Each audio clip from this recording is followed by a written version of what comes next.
At my daughter's elegant dinner party, she introduced me to everyone. This is my housekeeper. I allow him to stay to take care of the children and housework. The entire room fell silent, everyone looking at me with pitying eyes. But then her boss froze his wine glass, trembling in his hand, and he said one sentence that destroyed my daughter's career and exposed all the lies from all those years. My daughter was shocked, as if about to faint. "I'm so glad you're here. Where are you watching from? Drop your location in the comments. If that hook struck a nerve, you're not alone. This is a fictional story exploring painful relationship dynamics. Any resemblance to real people or events is coincidental, but the message about boundaries and dignity is genuinely meaningful. Let's begin. I stand in the corner of Manhattan's most exclusive restaurant, the silver cufflinks, Eleanor's last gift to me, catching the light of the crystal chandelier in a way that feels too fragile, too distant. The laughter of the upper crust wraps around me like a glass wall I can't break through. I'm holding a tray of wine, a white cloth draped over my forearm, with the precision of someone who's done this too many times before. "This is Theodore, our caretaker." Victoria's voice rings out sharp and confident, cutting through the polite chatter. She doesn't even glance at me when she says it. The entire table nods absently, as if I'm part of the expensive furniture. Kenneth, her husband, smirks and sips his wine, a bottle that costs more than the monthly pension they've been managing for me. But then I catch the eye of a man at the far end of the table. His gaze is stunned, recognizing something that shouldn't be here. But I'm getting ahead of myself. Let me take you back 3 years to the day everything changed. It was a fall afternoon in the Hamptons. The kind of day when the leaves turn that impossible shade of red and the air smells like wood smoke and salt from the ocean.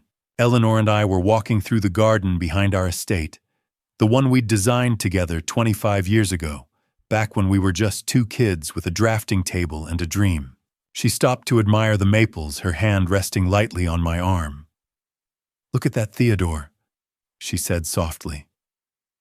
"Isn't it beautiful?" I smiled. "Not as beautiful as you." She laughed. God, I can still hear that laugh. And then her hand tightened on my arm. Not in affection, in pain. "Eleanor." Her eyes went wide, confused, and then she collapsed. Just like that. One moment, she was standing beside me, and the next, she was in my arms. Her breath shallow, her face pale. I shouted for help, called 911, held her as tightly as I could. But it didn't matter. By the time the ambulance arrived, she was gone. A hidden heart condition, the doctors said later. She'd never shown symptoms, she'd never complained, and now she was gone. At 57 years old, I became a man without a foundation. I was an architect who'd lost his blueprint. Eleanor had been my partner in everything business, life, love. We'd built an empire worth $95 million from sketches on a kitchen table. We'd raised Victoria together. We'd dreamed together. And now, standing in that garden surrounded by red leaves, I felt like the world had been erased. The funeral was a blur. Hundreds of people came, business associates, old clients, friends from the country club. But I barely remember their faces. I remember standing at the graveside, staring at the mahogany casket, thinking that it should have been me instead. I remember the weight of Victoria's hand on mine. "Chad," she said quietly, her voice breaking. "Come live with us. Kenneth and I will take care of you. You shouldn't be alone." I looked at her, then my only child, 33 years old, polished and put together in her black dress, her eyes red from crying. She looked so much like Eleanor in that moment that it hurt to breathe. "Are you sure?" I asked. "Of course, Dad. You're family. We'll take care of you." I believed her. I needed to believe her. I needed somewhere to go, somewhere that didn't echo with Eleanor's absence. So I said yes. I packed up a few things from the Hamptons estate, my clothes, a few photographs, Eleanor's silver cufflinks, and I moved into Victoria and Kenneth's home. That was my first mistake. For the first few months, it seemed like it might work. Victoria was attentive. Kenneth was polite. And their twin boys, Jackson and Noah, just 4 years old at the time, were a bright spot in the darkness. I helped around the house, played with the boys, tried to be useful. I thought I was healing. I thought I was finding a new normal. But slowly, things began to shift. Small things at first. Victoria would ask me to pick up groceries, then to cook dinner, then to clean up after the boys. Kenneth started making jokes about how lucky I was to have a place to stay, and I told myself it was fine. I told myself I was contributing, that I was being helpful. I told myself I wasn't a burden. I should have known better. Now, 3 years later, I'm standing in this restaurant with a tray of wine, watching my daughter introduce me as our caretaker to a room full of strangers. I'm watching Kenneth smirk into his glass. I'm watching that man at the end of the table stare at me like he's seen a ghost. And I'm thinking about Eleanor's cufflinks still catching the light. Victoria promised she would take care of me. I believed her. That was my first mistake. In the 6 months that followed, she almost kept that promise in the worst possible way. The first 6 months after Eleanor died, Victoria genuinely seemed to care. Or maybe I was just too deep in grief to see clearly. Those early weeks are a fog in my memory. I'd wake up at 3 in the morning, forgetting for a split second that Eleanor was gone, reaching across the bed for her. The twins would leave drawings under my door, stick figures of Grandpa and 2 little boys under a smiling sun. Victoria would check on me, bring me coffee, ask if I'd eaten. Kenneth kept his distance, but he was polite enough. It felt like kindness. It felt like family. I should have known better. The changes started so slowly I didn't notice them at first. That's how the best traps work, isn't it? You don't throw a frog into boiling water. You heat it up 1 degree at a time. By the 4th month, I was beginning to function again. I'd started taking morning walks on the beach, thinking about maybe consulting again, reconnecting with old colleagues. That's when Victoria came to me with a stack of papers. "Would Dad let me handle the bills for you?" she said, setting them down on the kitchen table with a sympathetic smile. "You've got enough on your plate. Estate taxes, property management, investment accounts. It's a lot. Let me take care of it so you can focus on healing." It made sense. I was tired. The paperwork felt overwhelming, so I signed the power of attorney thinking it was temporary, thinking she was helping. That was the first brick in the wall I didn't see being built around me. Kenneth started filling my wine cellar with bottles of 18-year-old Macallan and 30-year-old Glenfiddich cases, arriving every few weeks. He'd joke about upgrading my collection. He moved his gaming setup into my office, the one with the floor-to-ceiling windows overlooking the water, the one where Eleanor and I used to sit together and sketch designs late into the night. He called it his man cave now. I told myself it was fine. I wasn't using the space anyway. By the end of the first year, I realized I wasn't sitting at the dining table anymore during Victoria's dinner parties.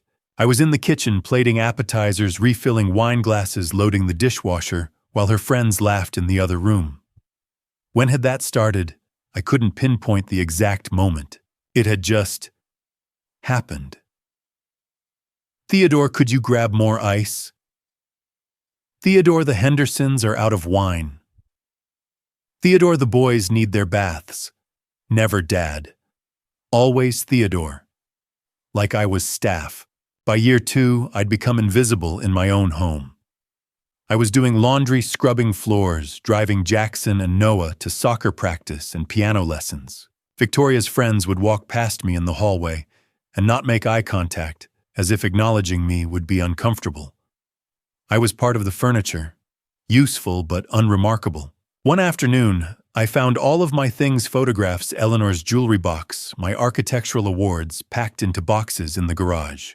My master bedroom, the one Eleanor and I had shared for 2 decades, had been converted into Victoria's walk-in closet.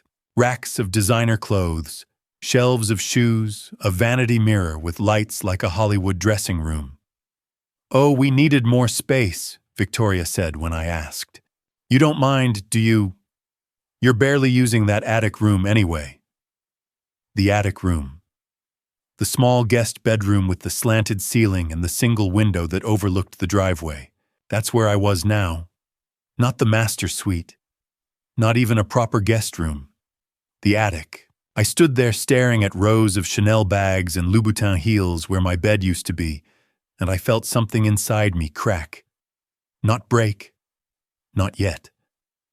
But crack. 6 months ago, I was walking past Victoria's study when I heard her on the phone. I wasn't trying to eavesdrop. The door was open. He's useful, honestly. She was saying, her tone light, almost amused. Free childcare, and he keeps the house spotless. Why wouldn't we keep him? She laughed. I don't remember walking away. I don't remember going back to my attic room. I just remember sitting on the edge of that narrow bed, staring at my hands, the same hands that had designed skyscrapers, that had held Eleanor as she died, that had built a $95 million empire from nothing. And now those hands were scrubbing toilets. I thought about the power of attorney I'd signed. I thought about the master bedroom that was now a closet. I thought about Kenneth treating my office like a rec room and my wine cellar like his personal liquor store. I thought about Victoria's laugh on that phone call. Free childcare. Keeps the house spotless. Why wouldn't we keep him? I'd spent 2 years telling myself this was temporary, that Victoria was helping me, that I was contributing to the household, that this was what family did. But family doesn't treat you like hired help. Family doesn't erase you from your own home.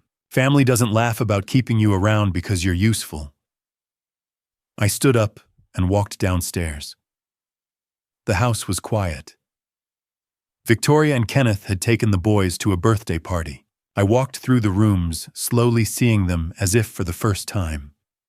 The living room where I wasn't allowed to sit because the furniture is for guests. The dining room where I served but didn't eat. The kitchen where I worked but didn't belong. The office that was no longer mine.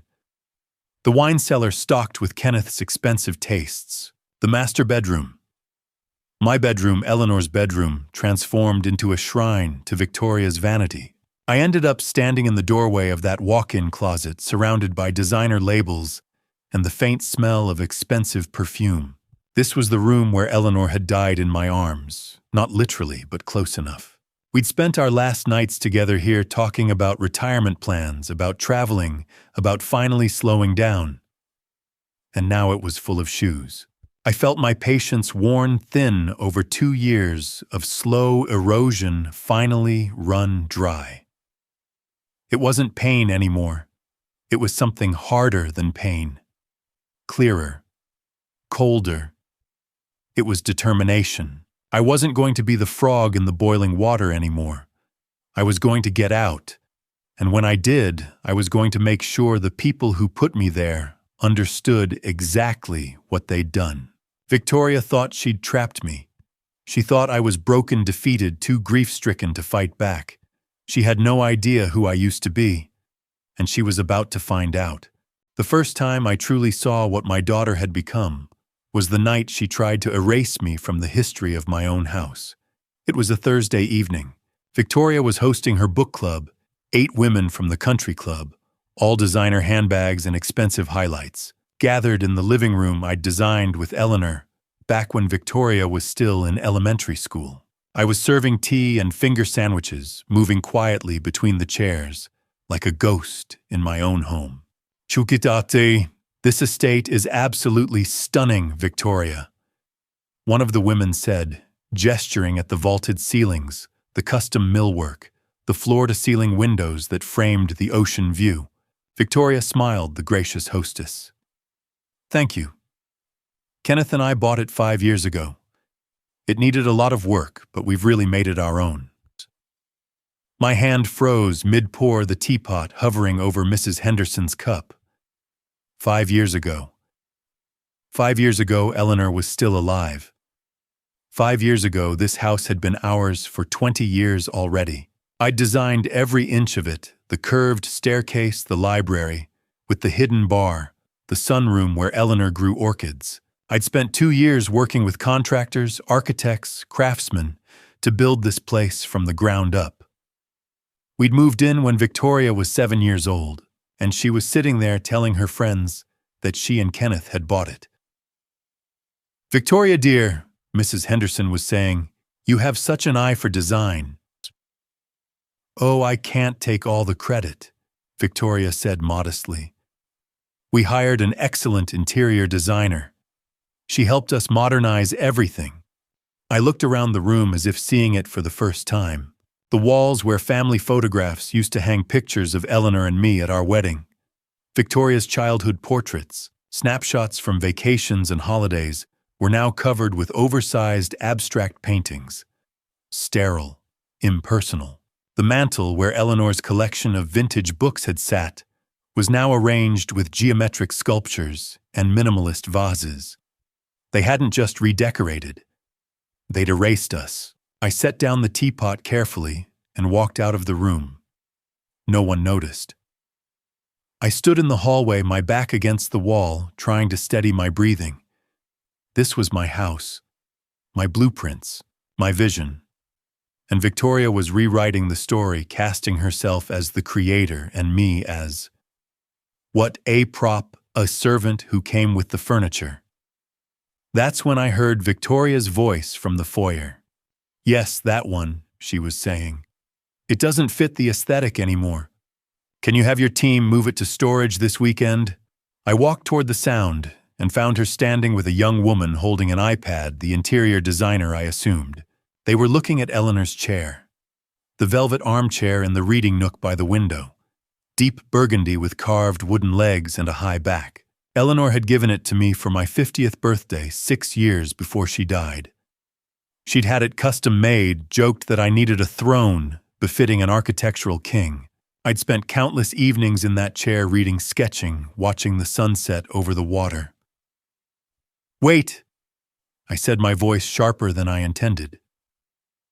"That chair stays." Victoria turned, her expression briefly annoyed, before smoothing into something that might have passed for sympathy if you didn't know her. "Dad, we're updating the space. That chair was a gift from Eleanor." "I know. But Mom's gone and you need to move on." She glanced at the designer, then back at me, her voice dropping to something quieter, more condescending. "It's been 3 years. Holding on to old furniture isn't going to bring her back." I stared at my daughter, at this woman who looked like the little girl I'd pushed on swings and taught to ride a bike and walked down the aisle at her wedding. And I didn't recognize her. "That chair isn't going anywhere," I said. "Actually," Victoria said, her tone turning cold, "it is. This is my house now, Dad. You signed the power of attorney, remember? You put me in charge of everything, finances, property management, all of it. So if I say the chair goes to storage, it goes to storage." The designer looked uncomfortable, her eyes darting between us. "You can keep your books and your photos in your room." Victoria continued, her voice sharp now, no pretense of kindness left. "But the rest of the house reflects my taste. If you don't like it, you're welcome to find your own place." She held my gaze, daring me to challenge her. I thought about the power of attorney I'd signed 18 months ago. I thought about the legal documents I'd never read carefully, trusting Victoria when she said it was just to help manage things. I thought about the fact that my name was still on the deed to this house, or at least I hoped it was, and I thought about the fact that I had no idea what Victoria had actually done with those papers. "Fine," I said quietly. Victoria blinked, surprised. She'd been expecting a fight. "Take the chair," I continued. "Do whatever you want." Her expression shifted to something almost triumphant. "I'm glad you're being reasonable about this." I nodded and walked away. Behind me, I heard her instructing the designer to schedule the movers. I didn't go back to the book club. I didn't go to my attic room. I walked out to the garden, the one Eleanor and I had planted together. The one with the red maples that turned brilliant in the fall. And I stood there until the sun went down and the guests left and the house went quiet. I wasn't letting Victoria take the chair because I believed her lies. I wasn't backing down because I thought she was right. I was letting her take the chair because I needed time. Time to think. Time to plan. Time to call the one person who could tell me the truth about what I'd signed and what rights I still had. The next morning, while Victoria was at the gym and Kenneth was nursing a hangover in what used to be my office, I went into the small storage closet under the attic stairs, the one place they never bothered to look, and pulled out the box where I'd kept Eleanor's important papers, our marriage certificate, the deed to the house, the estate documents. And I made the phone call I should have made 2 years ago. Hayes and Associates, how may I direct your call? Patricia Hayes, please. I said, my voice steady. Tell her Theodore Harrison is calling. It's urgent. The next morning, I made the call. What Patricia told me changed everything. And then 2 men in expensive suits showed up looking for Kenneth. Patricia Hayes had been our family attorney for 20 years. Her voice was sharp with concern. Theodore, listen carefully. A power of attorney does not transfer ownership. It gives someone authority to manage finances, pay bills, handle transactions. But the house, your assets, still yours. 100%. Unless you signed a deed transfer which requires notarization and county filing, that house is legally yours. Relief flooded through me, followed by cold fury. Victoria had been lying for months. There's something else, Patricia said. If Victoria is trying to control your assets this aggressively, she might be planning a conservatorship. It's when a court declares someone mentally incapacitated and appoints a conservator to take over completely. She'd need medical evidence, but Theodore, if she's already rewriting history and isolating you, this could be her endgame. Get a full medical evaluation immediately. Cognitive tests, psychiatric assessment, something that proves you're of sound mind, and document everything. I already am. Good. And Theodore, be careful. If she realizes you're building a case, she might accelerate. Over the next few days, I became a ghost by choice. I moved quietly, observed, listened. I kept a journal hidden in the storage closet under the attic stairs, documenting every dismissive comment, every transaction I could access. That's when I discovered the withdrawals. $75,000 from the household account over 6 months. $53,000 from savings. Victoria's signature on every transfer. I was reviewing the bank statements when the doorbell rang.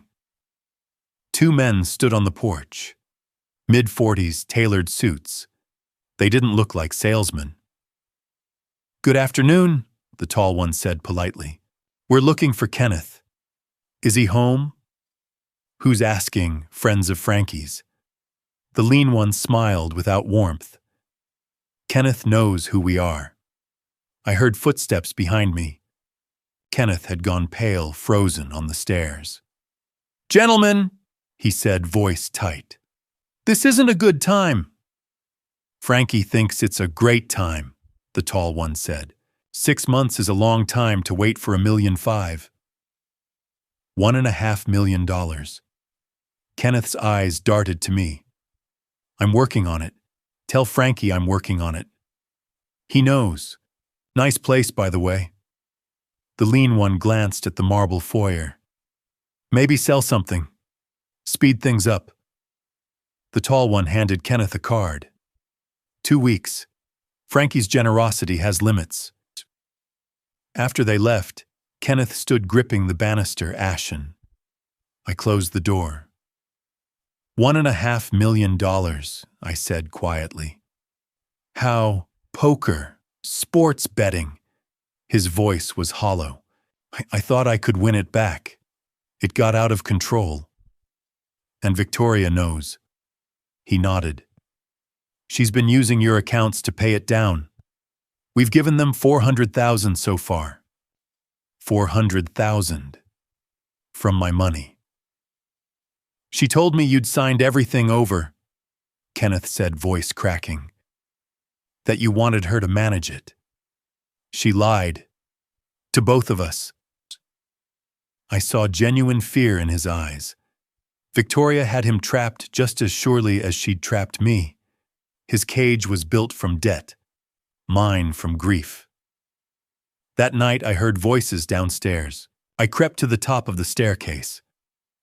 Don't care if he's suspicious. Victoria's voice sharp and cold. If he knows about the accounts, we move faster. Move faster? How? Kenneth sounded panicked. The conservatorship. I've already talked to a lawyer. We file next month. I'll get testimony about his behavior, memory lapses, confusion, inappropriate anger. Once the court appoints me conservator, everything's mine. The house, the investments, all of it. And Frankie gets his money. Victoria, he's your father. He's an obstacle. I stood in the darkness, hand gripping the railing. They were planning to have me declared incompetent, to take everything, to erase me completely. I went back to my room and pulled out my hidden journal. I wrote down everything I'd just heard, word for word. Then I looked at the evidence I'd been gathering. Bank statements, recorded conversations, photographs of the house before Victoria erased our family from it. Patricia had warned me. Victoria was accelerating, which meant I had to move faster. Tomorrow, I needed two things: a medical evaluation proving I was of sound mind, and a way to protect my assets before Victoria could file her petition. Tomorrow, the fight truly began. Patricia had warned me Victoria might try to have me declared mentally incompetent. I needed proof that I was exactly the opposite. And then Victoria announced a dinner party that would change everything. The morning after overhearing Victoria's conservatorship plan, I did something I hadn't done in 3 years. I left the house without telling anyone. I called an Uber from the beach access road half a mile from the estate and rode into Manhattan in silence. Victoria couldn't track my car if I didn't use it. Kenneth was nursing another hangover. No one would notice I was gone. Dr. Alan Rodriguez's office was in a glass tower near Central Park. Patricia had recommended him a neuropsychologist, with an impeccable reputation, someone whose testimony would hold up in any court. Mr. Sterling, he said, shaking my hand. Professional mid-50s kind eyes behind wire-rimmed glasses. Patricia explained the situation. We'll be thorough today. Cognitive function tests, memory assessments, psychiatric evaluation. Should take about 3 hours. Whatever it takes. He led me through a battery of tests. Montreal Cognitive Assessment. Clock drawing. Word recall. Pattern recognition. He asked me to count backwards from 100 by sevens. He showed me images and asked me to remember them. He questioned me about my life, my work, my recent experiences. I told him about Eleanor, about designing the house, about Victoria erasing our history from the walls, about the power of attorney and the stolen money and Kenneth's gambling debt and the loan sharks and the overheard conversation about conservatorship. Doctor. Rodriguez took notes, his expression neutral and professional throughout. Finally, after 3 hours, he set down his pen. Mr. Sterling, I'm going to be frank with you. Your cognitive function is exceptional. You scored in the 95th percentile for your age group, and that's compared to healthy individuals, not the general population. Your memory is sharp, your reasoning is sound, and you show no signs whatsoever of dementia, depression severe enough to impair judgment, or any other condition that would support a conservatorship claim. Relief flooded through me so powerfully I had to grip the armrest of my chair. I'll prepare a comprehensive report, he continued.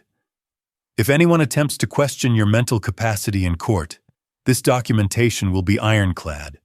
You are by every clinical measure of completely sound mind.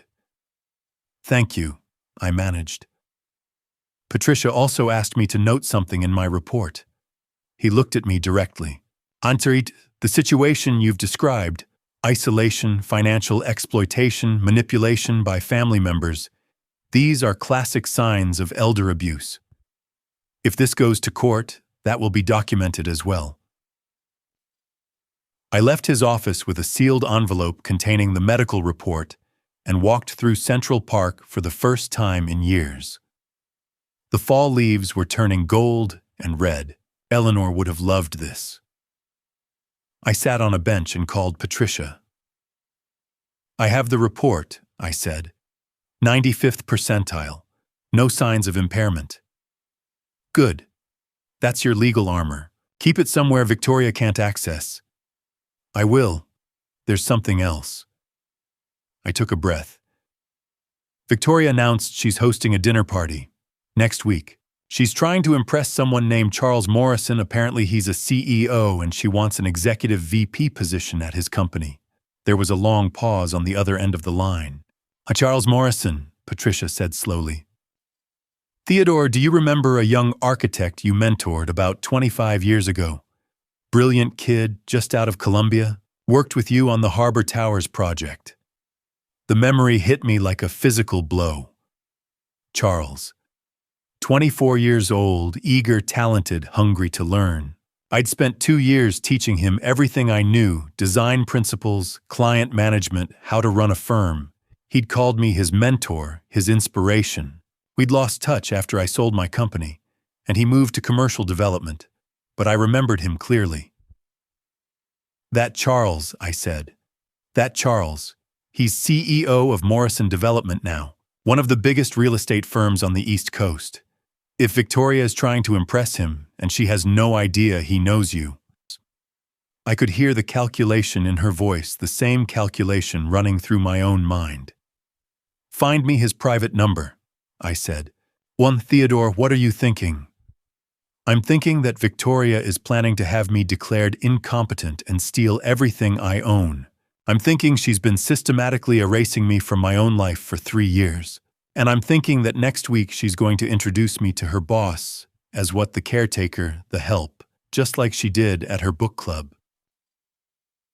"And you want to make sure Charles knows who you really are before that happens?" "I want to make sure Charles knows everything." Patricia was quiet for a moment. "I'll get you his number. But Theodore, once you make that call, there's no going back. You're choosing a side. You're choosing war." "Victoria chose war the day she tried to erase Eleanor from our house," I said. "I'm just finally deciding to fight back." That evening I returned to the estate. Victoria was in the living room on her laptop planning the dinner party. She barely glanced up when I walked past. "Theodore, you'll need to serve that night," she said absently. "Cocktails at 7, dinner at 8, and wear something presentable. Mr. Morrison is very important." "Of course," I said. I went upstairs to my attic room and pulled out the sealed medical report. 95th percentile, completely sound mind, legal armor against conservatorship. I tucked it into the hidden box in my closet along with the journal, the bank statements, the recordings. Then I looked at the piece of paper Patricia had texted me an hour ago. A phone number. 10 digits that could change everything. I had 1 week before the dinner party. 1 week to contact Charles. 1 week to decide whether to simply expose Victoria's lies or to orchestrate something far more devastating. That night, I chose revenge. Calling Charles was a gamble. 25 years was a long time and people changed. He might not remember me. He might not care. He might be just as ambitious and ruthless as Victoria and side with her instead. But I had to try. Because Victoria had spent 3 years making me invisible, and I was about to remind her and everyone else exactly who I was. Calling Charles Morrison was a risk. 5 days later, I stood at the dinner party playing the caretaker one last time. Tonight, I would remind Victoria whose house this truly was. 3 days after getting the medical report, I dialed Charles's private number from my car in a grocery store parking lot. "This is Charles Morrison." "Charles, it's Theodore Sterling. I don't know if you remember me, but 25 years ago. Mr. Theodore. His voice cracked. Is it really you? I heard you'd gone into a nursing home. Someone said you had dementia. Victoria had been spreading lies, preparing the ground for her conservatorship claim. I'm not in a nursing home, I said. I'm living with my daughter, and I need to tell you what's been happening. I told him everything. The power of attorney, the erasure from my own house, the stolen money, Victoria's plan to have me declared incompetent. And I told him about the dinner party, how she'd use him to advance her career, how she'd introduced me to her friends as the caretaker. She called you the caretaker. Charles's voice shook with fury. You're Theodore Sterling. You gave me my first real chance when no other firm would hire a kid fresh out of Columbia. You taught me everything. I've spent 25 years trying to live up to the standard you set. Charles. Mr. Theodore, tell me what you want me to do. Come to the dinner party. Act normal. Let Victoria play her game. When the moment is right, I'll give you a signal. Now 5 days later, that moment was here. The dining room gleamed with crystal and candlelight. Victoria had hired caterers, a bartender, even a pianist. 8 guests would decide her promotion. Theodore, Victoria hissed. You stay in the background. You serve drinks, you clear plates, and you do not speak unless spoken to. Don't embarrass me. Of course. Kenneth stood near the fireplace, miserable, jumpy, since the loan sharks visited. Victoria believed this dinner would solve everything. Charles Morrison, as an ally, meant bigger deals, enough money to pay off Frankie. If only she knew. Guests arrived at 7. Victoria transformed into the perfect hostess, charming in her black cocktail dress. I moved through the room with champagne invisible. Charles Morrison arrived at 7:30. Taller than I remembered, gray at the temples, perfectly tailored navy suit. His eyes found mine immediately, 1 second of connection, enough to see the anger beneath his professional smile. Then he looked away. Mr. Morrison? Victoria swept forward. Hi, thank you so much for coming. The pleasure is mine. You have a beautiful home. Thank you. We bought it 5 years ago and completely renovated. The lie rolled off her tongue effortlessly. She guided him into the living room. I refilled glasses at the bar. A woman in pearls glanced between Charles, me, and Victoria. Is this your father? Victoria's smile didn't falter. Oh no, this is Theodore, our caretaker. He helps around the house. Charles's jaw tightened. His hand gripped his champagne flute hard enough I thought it might shatter. Your caretaker, he repeated, voice carefully neutral. Yes. He's been with us for a few years now. Victoria turned to me, dismissive. Theodore, could you check on the appetizers? I retreated to the kitchen. Behind me, Victoria laughed, steering Charles toward other guests, launching into her pitch about her vision for the executive VP role. She had no idea whose side he was on. Dinner was called at 8.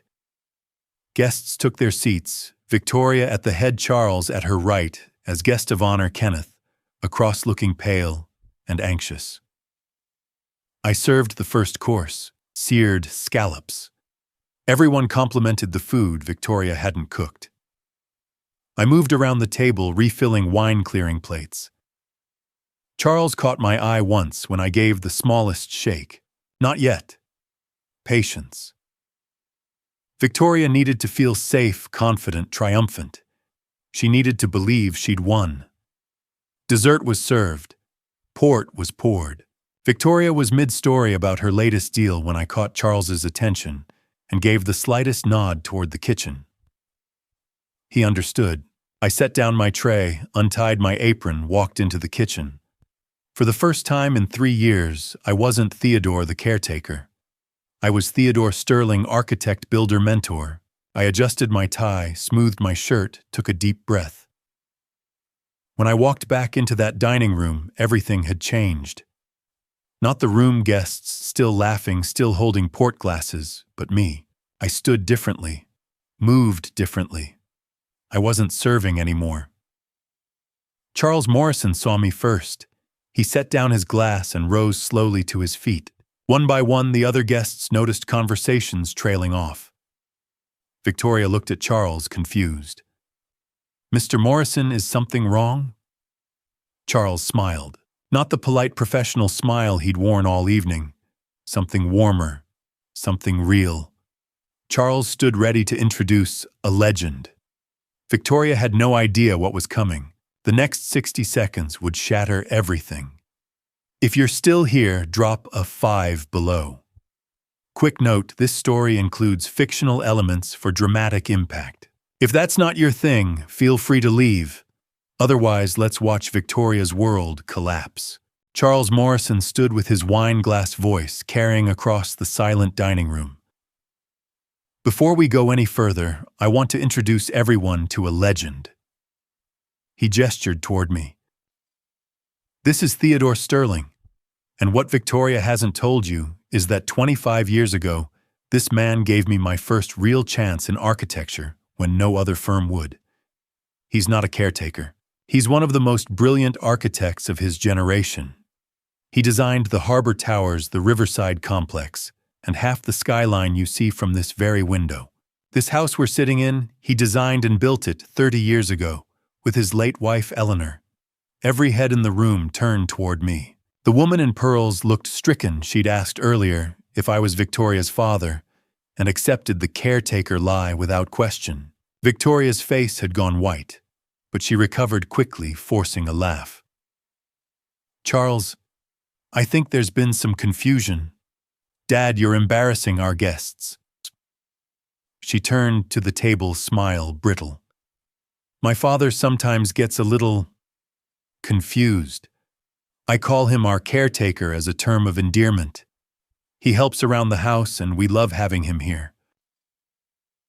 "A term of endearment," I said quietly. It was the first time I'd spoken at the dinner table in 3 years. Everyone went still. I pulled out my phone, the old iPhone I'd kept hidden, the one with all my recordings. I scrolled to the file from 6 months ago when I'd overheard Victoria on the phone. I pressed play. Victoria's voice filled the room crystal clear. "He's useful, honestly. Free childcare and he keeps the house spotless. The old man already signed all the papers over to me. Why wouldn't we keep him?" The silence that followed was absolute. Victoria's carefully applied makeup couldn't hide the blood draining from her face. Kenneth had gone rigid in his chair, staring at his plate like it might offer an escape route. Charles set down his wine glass very carefully. When he spoke, his voice was cold and professional. "Victoria, I think we need to have a serious conversation about ethics and integrity before we discuss the executive vice president position.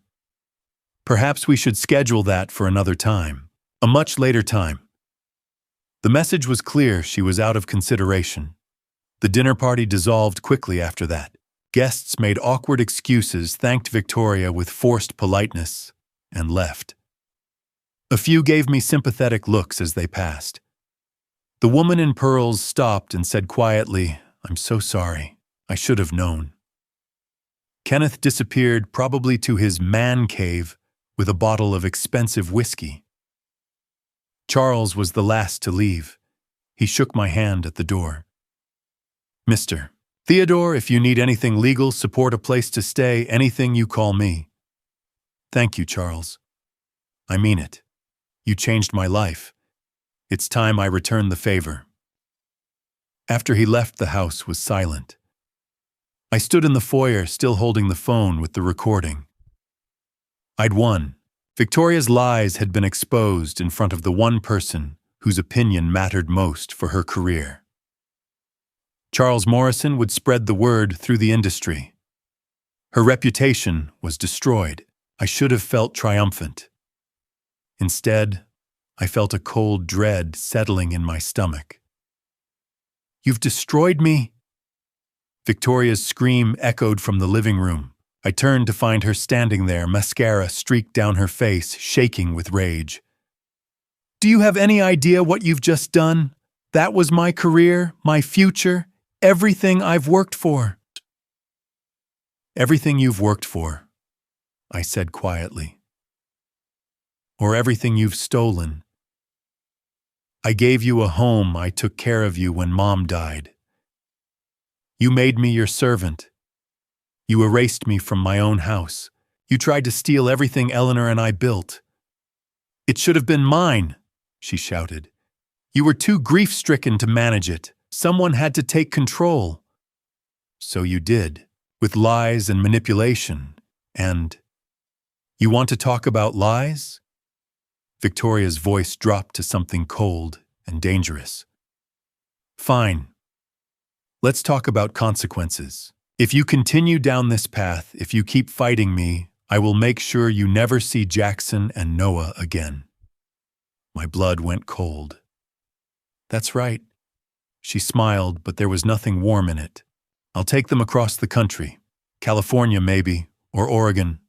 Somewhere far away where you'll never find them. And I'll make sure they forget you ever existed, just like I erased you from these walls." I couldn't speak. The grandchildren were the one bright spot in the past 3 years. Jackson's drawings under my door. Noah's questions about architecture, teaching them both to appreciate the ocean view from the house I'd built.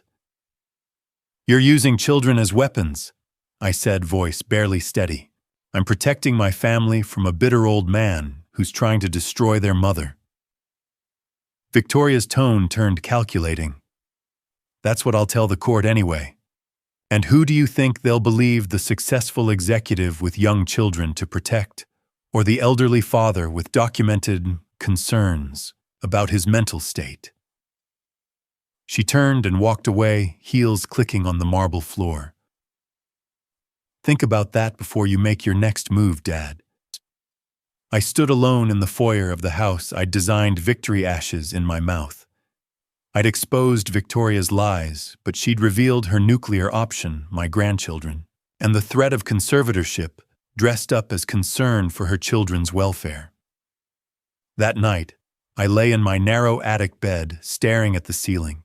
Around midnight, I heard Victoria's voice through the thin wall. She was on the phone. "Yes, tomorrow, if possible. Conservatorship petition. I need the paperwork ready." Pause. "No, we move fast. He's getting legal advice, and I can't risk him protecting his assets. File in county court first thing Monday." Another pause. "The psychiatric evaluation, I'll handle it. I know a doctor who'll testify about his erratic behavior, his paranoia, his inability to manage his affairs. We'll have 3 witnesses who've seen him acting confused." I pressed the voice recorder app on my phone, capturing every word. "And the grandchildren." Victoria continued, voice ice cold. "If he fights back, I'll file for a restraining order, claim he's become unstable, a danger to them. By the time the dust settles, he'll be declared incompetent and banned from seeing his own grandchildren. Then everything will be mine. The house, the money, all of it." She hung up. I saved the recording and stared at the phone in the darkness. She'd lost the battle at dinner, but she was preparing for total war, and she was willing to use my grandchildren, innocent children, who loved their grandfather, as both weapon and shield. I thought about Patricia's warning, Victoria might accelerate. She wasn't just accelerating, she was going nuclear. And I had less than 48 hours to stop her. The papers arrived 3 days later. My daughter was petitioning the court to declare me mentally incompetent. This hearing would decide whether I kept control of my life or lost everything. I called Patricia the moment the process server left. She actually filed. "I know. I've been served too. They're requesting an emergency hearing. It's scheduled for next Tuesday. Manhattan County Court Judge Martha Brennan presiding." Patricia's voice was calm, but I heard the edge beneath it. "Theodore, she's moving fast. That means she's desperate. Good. Desperate people make mistakes. Over the next week, I watched Victoria prepare her case. She was thorough, I had to give her that. She staged photographs of my attic room clothes scattered on the floor, unwashed dishes on the nightstand, papers strewn everywhere. I came home from a walk one afternoon to find her photographer friend leaving camera in hand. She'd created evidence of my supposed deterioration. She coached Kenneth on his testimony. I overheard them in the living room. Just say he seems confused. Say he repeats himself. Say you're worried he can't manage basic tasks. And worst of all, she poisoned the grandchildren. I heard her talking to Jackson and Noah in soft, concerned tones. Grandpa is very sick. His mind isn't working right. He might need to go to a special place where doctors can help him. Jackson, only 7 years old, looked at me with frightened eyes the next morning. Grandpa, are you going away? I knelt down, hugged him tight. No, buddy. Grandpa's fine. But Victoria pulled him away. Come on, sweetie. Grandpa needs his rest. Tuesday morning, I dressed in my best suit, the charcoal gray one I'd worn to business meetings back when I ran my firm. Patricia met me at the courthouse steps. How are you feeling? She asked, like I'm about to fight for my life. Good, because you are. Judge Martha Brennan was in her early 60s, silver-haired with sharp eyes that missed nothing. She took her seat at the bench and reviewed the petition before looking up. This is a hearing on the petition filed by Victoria Sterling seeking conservatorship over her father, Theodore Sterling, on the grounds of mental incapacity. Mrs. Hayes, I see you're representing Mr. Sterling. Yes, Your Honor. Very well. We'll hear from the petitioner first. Victoria's lawyer was a sharp woman in an expensive suit, the kind who specialized in these cases. She stood and addressed the court with practiced sympathy. Your Honor, this is a heartbreaking situation. Victoria Sterling is a devoted daughter who has watched her father's mental decline with growing concern. After the death of his wife 3 years ago, Mr. Sterling has exhibited increasing signs of cognitive impairment, memory loss, and inability to manage his own affairs. Mrs. Sterling has been caring for him in her home, but his condition has deteriorated to the point where professional intervention is necessary. She presented the evidence, the staged photographs of my disorganized room, bank statements showing erratic withdrawals, the ones Victoria herself had made, testimony from Victoria's friends who'd witnessed my confusion at her book club. Then Victoria took the stand. She wore a pale blue dress, minimal makeup tissues clutched in her hand. The performance began immediately. Ms. Sterling, can you describe your father's condition? Victoria's voice trembled. He's not the man he used to be.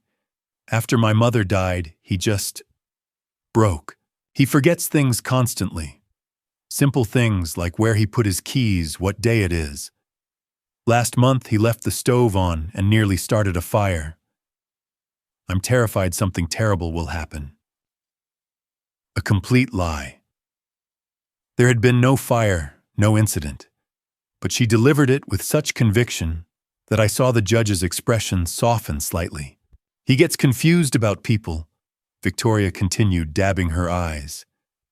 Sometimes he forgets my children's names, his own grandchildren, and the paranoia he's convinced people are stealing from him, plotting against him. He's made wild accusations against me and my husband. Wild accusations, her lawyer repeated. Can you give an example? He claims I've stolen money from him, that I've taken over his house, that I'm trying to... She broke off, voice cracking. It breaks my heart. He's my father. I love him, but he needs help I can't give him anymore. Professional care, a conservator who can protect him from himself. It was masterful. Even knowing she was lying, even having lived through the truth, I could see how convincing she was. The grieving daughter overwhelmed by her father's decline, making the painful decision to seek legal help. The judge made notes, expression unreadable. Thank you, Ms. Sterling. Any other witnesses? Yes, Your Honor. Kenneth Sterling, the respondent's son-in-law. Kenneth walked to the stand like a man heading to the gallows. He wouldn't look at me. Mr. Sterling, you live with the respondent. Have you observed the behavior Ms. Sterling described? Kenneth swallowed. Yes. Theodore seems confused sometimes. He has trouble keeping track of things. Financial matters especially. He can't seem to manage the household accounts anymore. That's why Victoria had to take over. Another lie. Victoria had taken over because I'd foolishly signed the power of attorney, and she'd used it to steal $75,000. And in your opinion, does Mr. Theodore Sterling require a conservator? Kenneth's hands gripped the witness stand rail. For a moment, I thought he might tell the truth. His eyes flicked to me, then to Victoria, then down. Yes, he said quietly. I think he does. He left the stand without meeting my gaze. Victoria's lawyer stood confident. Your Honor, the evidence is clear, Mr. Sterling is no longer capable of managing his own affairs. For his safety and well-being, we request that the court grant conservatorship to his daughter Victoria Sterling. She sat down, a small smile playing at her lips. Kenneth was pale, but silent. Victoria wiped her eyes with a tissue, the picture of a heartbroken daughter. They thought they'd won. Patricia leaned close and whispered, "Ready?" I nodded. It was time to show them who I really was. The turning point came when Patricia called Dr. Rodriguez to the witness stand. And then Kenneth collapsed. What happened next would seal Victoria's fate forever. The defense calls Dr. Alan Rodriguez. Dr. Rodriguez took the stand with the calm authority of someone who'd testified in dozens of cases. Patricia established his credentials: neuropsychologist, 23 years of practice, over 5,000 cognitive evaluations, and then got to the point. Dr. Rodriguez, you evaluated Theodore Sterling 2 weeks ago. What were your findings? Mr. Sterling underwent a comprehensive neuropsychological assessment. Montreal Cognitive Assessment, memory testing, executive function, evaluation, and psychiatric screening. His results were exceptional. He scored in the 95th percentile for his age group, meaning he performed better than 95% of healthy individuals his age. I found no evidence of dementia, cognitive impairment, depression, or any condition that would affect his ability to manage his own affairs. Victoria's lawyer stood. Objection. One evaluation doesn't disprove a pattern of decline. Your Honor, Patricia said smoothly. I have Dr. Rodriguez's complete report here, including brain imaging that shows no abnormalities. I also have testimony from Mr. Sterling's previous physician confirming his excellent health over the past 3 years. But perhaps more importantly, I have evidence that directly contradicts the petitioner's claims. She pulled out her phone, connected it to the courtroom's audio system. This is a recording made by Mr. Sterling 1 week ago. Your Honor, I believe it speaks for itself. She pressed play. Victoria's voice filled the courtroom, cold and calculating. Yes, tomorrow, if possible. Conservatorship petition. I need the paperwork ready. No, we move fast. He's getting legal advice, and I can't risk him protecting his assets. The psychiatric evaluation, I'll handle it. I know a doctor who'll testify about his erratic behavior. We'll have 3 witnesses who've seen him acting confused. And the grandchildren, if he fights back, I'll file for a restraining order. By the time the dust settles, he'll be declared incompetent and banned from seeing his own grandchildren. Then everything will be mine. The silence that followed was absolute. Victoria had gone white. Her lawyer was frantically scribbling notes. Kenneth looked like he might be sick. Judge Brennan's expression had hardened into something cold and unforgiving. She turned to me. Mr. Sterling, I'd like to hear from you directly. Do you understand what's happening in this courtroom? I stood. Yes, Your Honor. My daughter is attempting to have me declared mentally incompetent, so she can seize control of my assets. She needs the money because her husband Kenneth owes $1.5 million to a loan shark named Frankie. She's already stolen over $75,000 from my accounts without my knowledge to pay down his gambling debt. When that wasn't enough, she decided to take everything. That's not true, Victoria shouted, but her lawyer put a hand on her arm. I continued, voice steady. I have bank statements showing the withdrawals. I have recordings of Victoria planning this conservatorship petition. I have photographs proving she staged the evidence of my supposed deterioration. And I have a medical evaluation proving I'm of completely sound mind. Judge Brennan nodded slowly. Ms. Hayes, do you have documentation of the financial? Your Honor. Kenneth stood abruptly, his voice breaking. Your Honor, I need to say something. Everyone turned to look at him. Victoria grabbed his arm, hissing, Kenneth, sit down. He pulled away. No, I can't do this anymore. He looked at the judge, then at me. Theodore is completely competent. There's nothing wrong with him. Victoria made me lie. She told me what to say on the stand. She threatened me, said if I didn't help her, she'd leave me and I'd be alone with the loan sharks. Kenneth. Victoria's voice was sharp with panic. I'm sorry, Theodore, he said, and he was crying now. I'm so sorry. You were right about everything. The gambling, the debt, Victoria stealing your money. It's all true. And you're not confused or forgetful. You're sharper than I'll ever be. Judge Brennan held up a hand. Mr. Sterling Kenneth. Sterling, are you saying you committed perjury in this court? Yes, Your Honor. I lied. Victoria told me to. The judge looked at Victoria, whose face had gone from white to red. Ms. Sterling, I've heard enough. This petition is denied. Furthermore, I'm ordering an immediate investigation into elder abuse and financial exploitation. Mr. Theodore Sterling, this court finds you to be of sound mind and fully capable of managing your own affairs.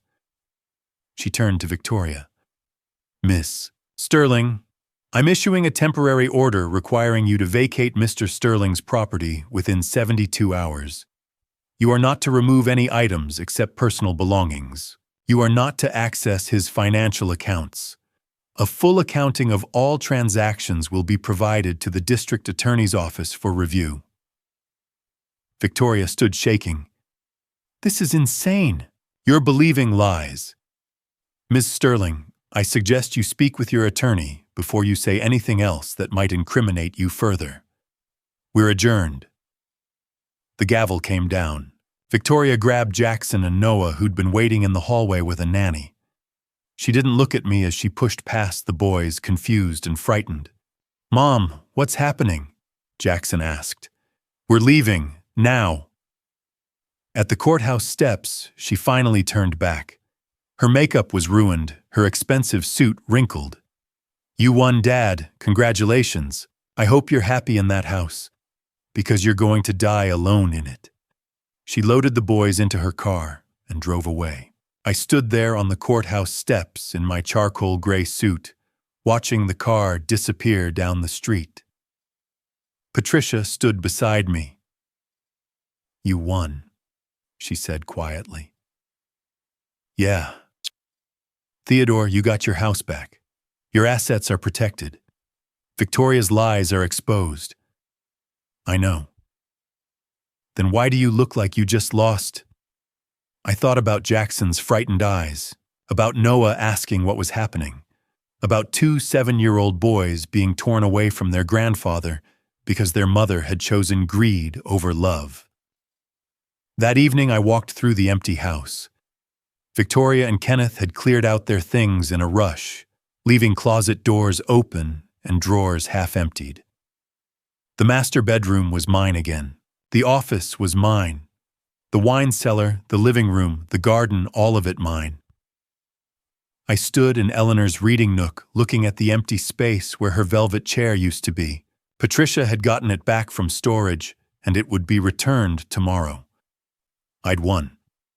I'd reclaimed my house, exposed Victoria's lies, protected my assets, regained my dignity. So why did the victory feel so hollow? I remembered something Eleanor had said years ago after a particularly bitter business negotiation where I'd crushed a competitor. "What's the point of winning?" she'd asked gently, "if we lose what matters most in the process." I'd thought she was being too soft. Now, standing alone in the house I'd designed with her, I understood. But maybe I'd underestimated something. Maybe I'd forgotten one of Eleanor's other lessons: people always remember how you treated them. And children especially remember the truth. Jackson and Noah were young, but they weren't blind. And someday, they'd be old enough to ask questions. Old enough to understand. I just had to be patient and hope it wasn't too late. The judge ruled in Theodore's favor. He'd won his house and freedom. But watching Victoria drive away with his grandsons, he realized winning the battle didn't mean winning what mattered most. Still here, comment boundaries below. This narrative uses creative storytelling fictionalized for depth. Stay to see Theodore fight for his grandson's love. I'd underestimated one thing: people always remember how you treated them. 3 weeks after Victoria took my grandsons away, my network began to activate. And we prepared for a new kind of battle. The first call came from Charles Morrison. "Mr. Theodore, I heard what happened in court. I'm so sorry about your grandchildren. How can I help?" "Charles, you've already done more than enough, testifying at the conservatorship hearing." "That was nothing. That was the truth. But I'm serious. What do you need?" I sat in Eleanor's reading nook, her velvet chair finally returned from storage. "Honestly, I don't know yet. Patricia is working on a legal strategy to get visitation rights, but beyond that..." "What about work?" I blinked. Work. Morrison Development is breaking ground on a mixed-use complex in Brooklyn next spring. Residential towers, retail, public spaces. It's the biggest project we've ever taken on, and I need a strategic advisor. Someone who understands how to design spaces where lives can flourish. He paused. "The position pays $200,000 a year part-time. I need your expertise, Mr. Theodore.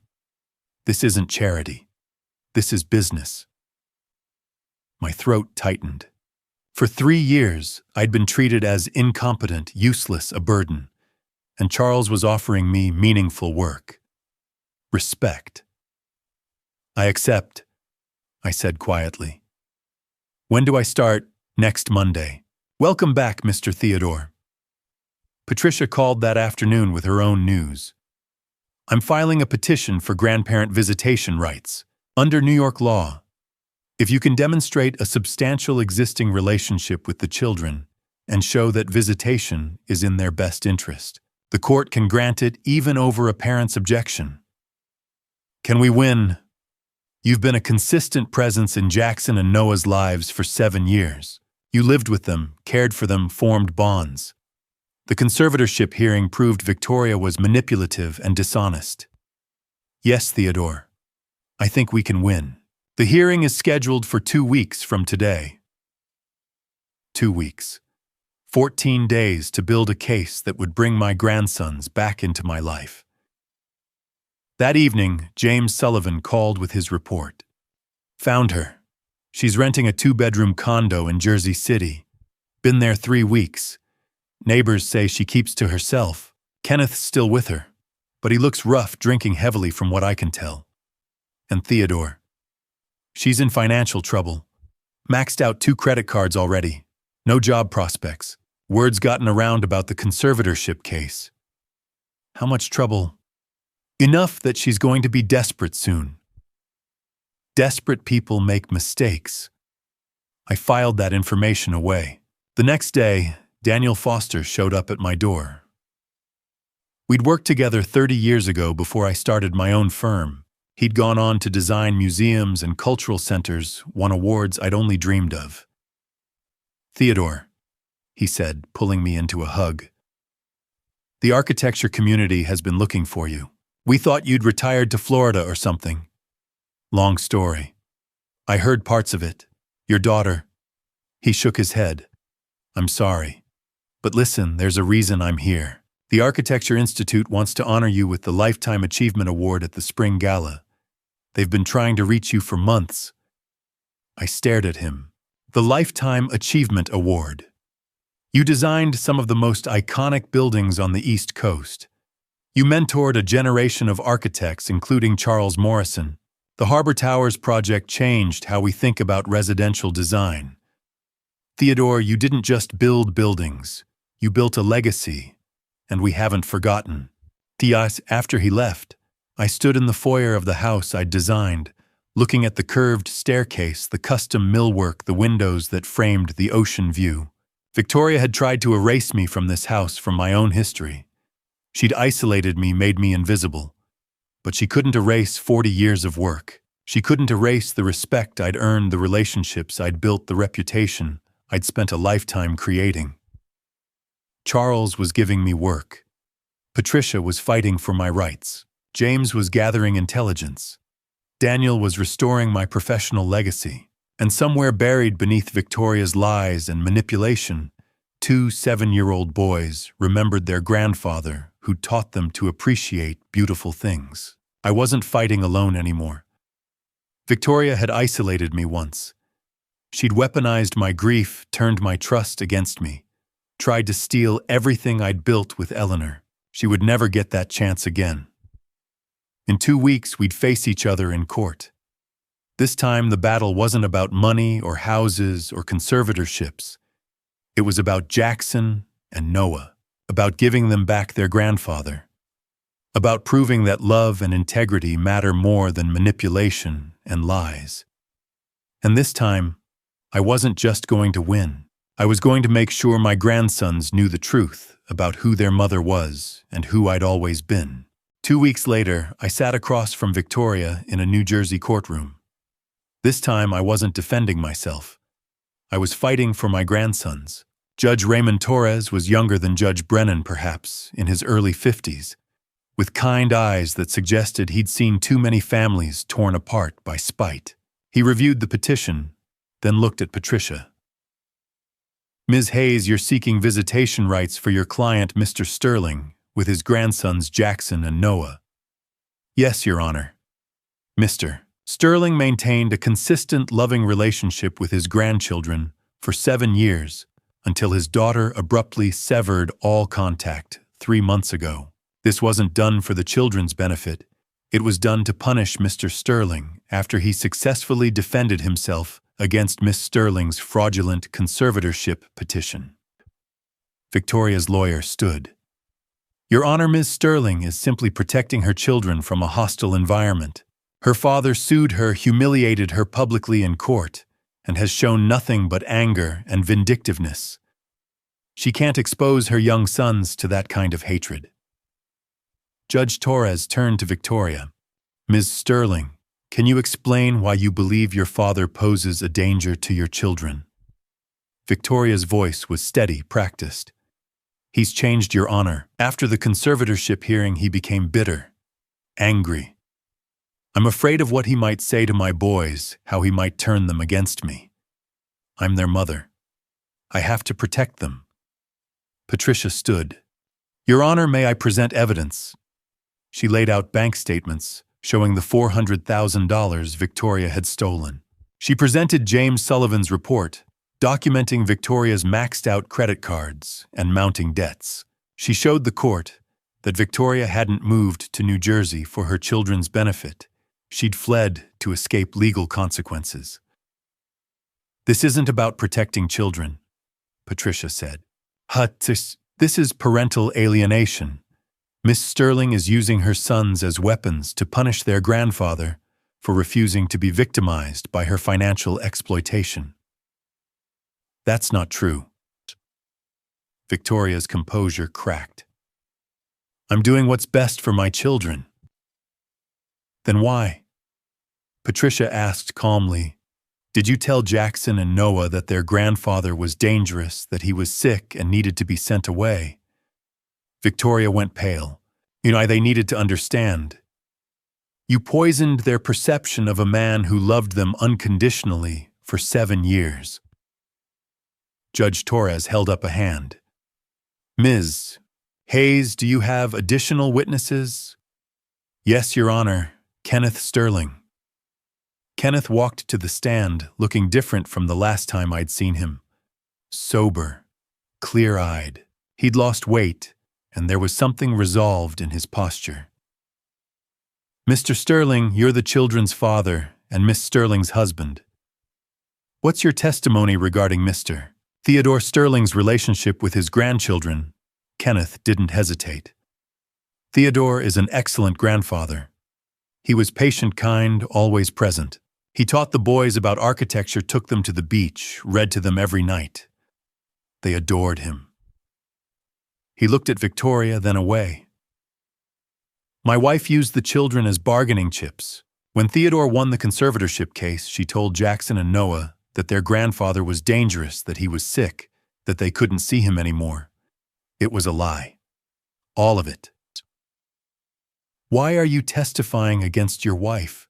The judge asked. Because I've lied enough. Kenneth's voice was quiet. And because those boys deserve their grandfather. Victoria was rigid in her chair, staring straight ahead. Patricia presented one final piece of evidence, letters and drawings the boys had made. The judge examined them silently. One drawing showed a house by the ocean with 3 stick figures labeled me, Noah, and Grandpa.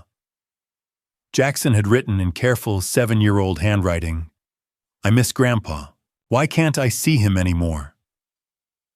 Judge Torres set down the papers.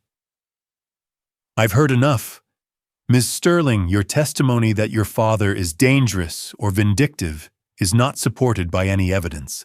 In fact, the evidence suggests you've engaged in parental alienation to punish him for protecting his assets from your financial exploitation.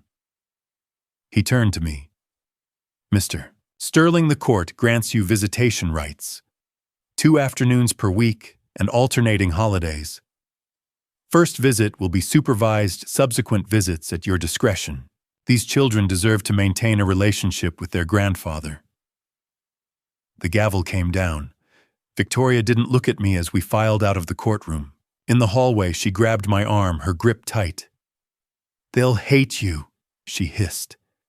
You think you've won, but I'll make sure they know what you did to me. They'll hate you for destroying their mother. I looked at her, this stranger, who used to be my daughter, and felt nothing but pity. Yet then I'll spend every visit showing them the truth, I said quietly. That I love them, that I've always loved them. And that love isn't about control or manipulation. It's about showing up, being present, and letting them decide for themselves. She had nothing to say to that. 2 afternoons a week. Alternating holidays. It wasn't everything, but it was enough. The first visit was scheduled for Saturday. 3 long months since I'd seen Jackson and Noah. 3 months of wondering if they'd forgotten me, if Victoria's poison had worked. When I walked into the supervised visitation center that Saturday afternoon and saw 2 7-year-old boys running toward me shouting, Grandpa, I realized that some bonds are stronger than lies. It felt like meeting them all over again. And this time, I wasn't going to let anyone take them away. The first afternoon with Jackson and Noah after 3 months felt like getting to know them all over again. Victoria had tried to change them, but I was learning that love is stronger than lies. Victoria's car pulled up at 2 o'clock. She didn't get out, just waited as the boys climbed from the back seat. They walked toward the door, hesitantly, looking back at their mother. She rolled down the window. Boys, if you need anything, call me right away. As if I was a threat. As if their own grandfather might hurt them. Noah, always the gentler one, turned back. Mom, Grandpa is nice. It's okay. Victoria drove away without looking at me. Inside, the boys stood in the foyer, the same foyer where they used to run and play, where Jackson had practiced sliding in his socks on the marble floor. Now they were uncertain, polite strangers. "Are you guys hungry?" I asked. "I made cookies." "Mom said we're only here for 3 hours," Jackson said. Not rude, just stating a fact. "That's right. 3 hours every Tuesday and Thursday. Is that okay with you?" "Why couldn't we see you anymore?" Noah asked quietly. "Did we do something wrong?" My heart broke. "No, buddy. You didn't do anything wrong. Your mom and I had some grown-up disagreements, but my love for you never changed. Not for 1 second." Jackson looked at his brother, then at me. "Mom said you were angry, that you were sick." I knelt down to their level. "I was sad for a while when Grandma Eleanor died, and your mom and I did have an argument, but I'm not sick and I'm not angry at you. I missed you both so much." "We missed you too," Noah said, and suddenly he was hugging me, and then Jackson was too, and I held them both, trying not to cry. "Come on," I said after a moment. "I want to show you something." I led them upstairs to the guest room, the one that used to be my prison when it was the attic space. I'd converted it back into something better, a room for them. Bunk beds with navy blue comforters, a bookshelf filled with their favorite stories, a box of Legos, 2 small desks by the window. "This is your room," I said, "for when you're here." Jackson's eyes went wide. "Really, we can come here every week?" "Every week, I promise." They spent 20 minutes just exploring, deciding who got the top bunk, pulling out books, arguing good-naturedly about where to put the Lego castle they immediately started building. Then Noah noticed the blueprints on my desk. "Grandpa, what are you drawing?" I showed them the plans for Morrison Development's Brooklyn project towers and public spaces, carefully measured and sketched.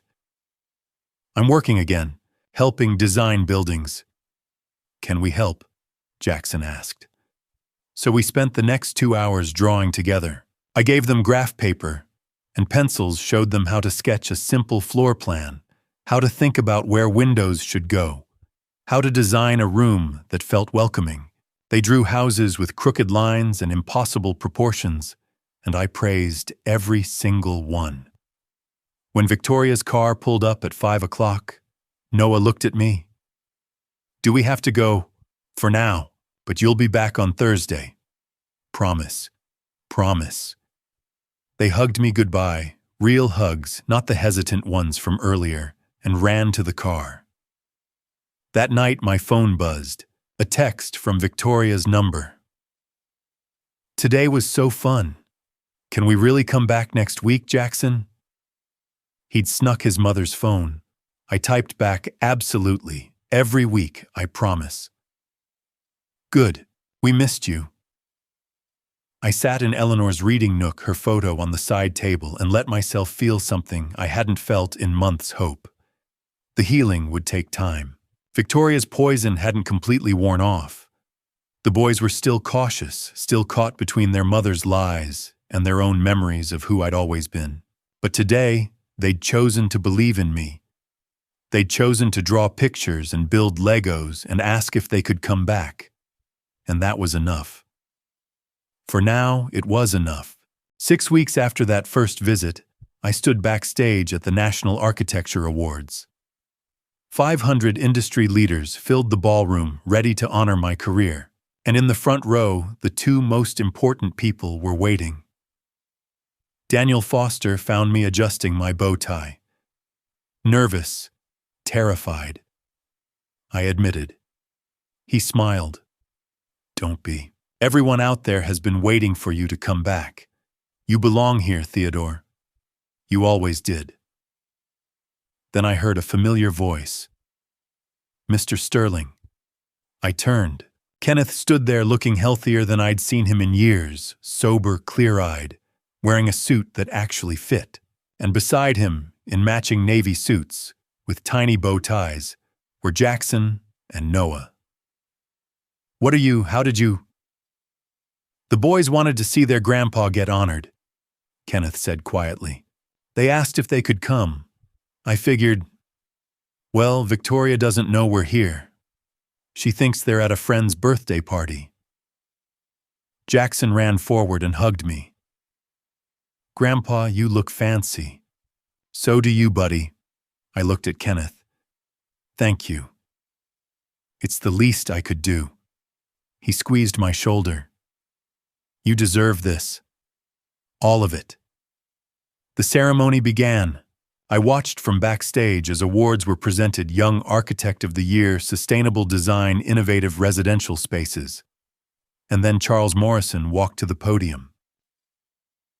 The Lifetime Achievement Award. He began, recognizes an architect whose work has fundamentally shaped our profession and our communities. This year's recipient designed some of the most iconic structures on the East Coast: the Harbor Towers, the Riverside Complex, dozens of private residences that set new standards for how we think about space and light and the way buildings can enhance human lives. He paused, looking out at the audience. But beyond his designs, this man shaped people. He mentored a generation of architects, including me, 25 years ago, when I was a kid, fresh out of Columbia, with no connections and no prospects. Theodore Sterling gave me my first real chance. He taught me that architecture isn't just about structures, it's about legacy, about creating spaces where lives can flourish. My throat was tight. For years we lost track of him, Charles continued. Tonight we welcome him back. Ladies and gentlemen, the Lifetime Achievement Award goes to Theodore Sterling. The room erupted. 500 people rose to their feet, applauding. I walked onto that stage, the same stage where I'd once presented my Harbor Towers design 30 years ago, and accepted the Crystal Award from Charles. The applause continued. I looked out at the crowd, at familiar faces I hadn't seen in years, at young architects who probably only knew my name from textbooks. And in the front row, Jackson and Noah were clapping so hard, their little hands must have hurt. Thank you, I said into the microphone. The room quieted. I once thought my story was over. 3 years ago, I lost my wife, Eleanor. And for a while after that, I lost myself too. I forgot who I was. I let other people define me, diminish me, convince me that I had nothing left to offer. I looked directly at my grandsons, but I learned something. Legacy isn't what you build with your hands. It's what you leave in people's hearts. It's the way you treat others when no one's watching. It's choosing kindness over cruelty, truth over lies, integrity over convenience. The room was silent now, listening.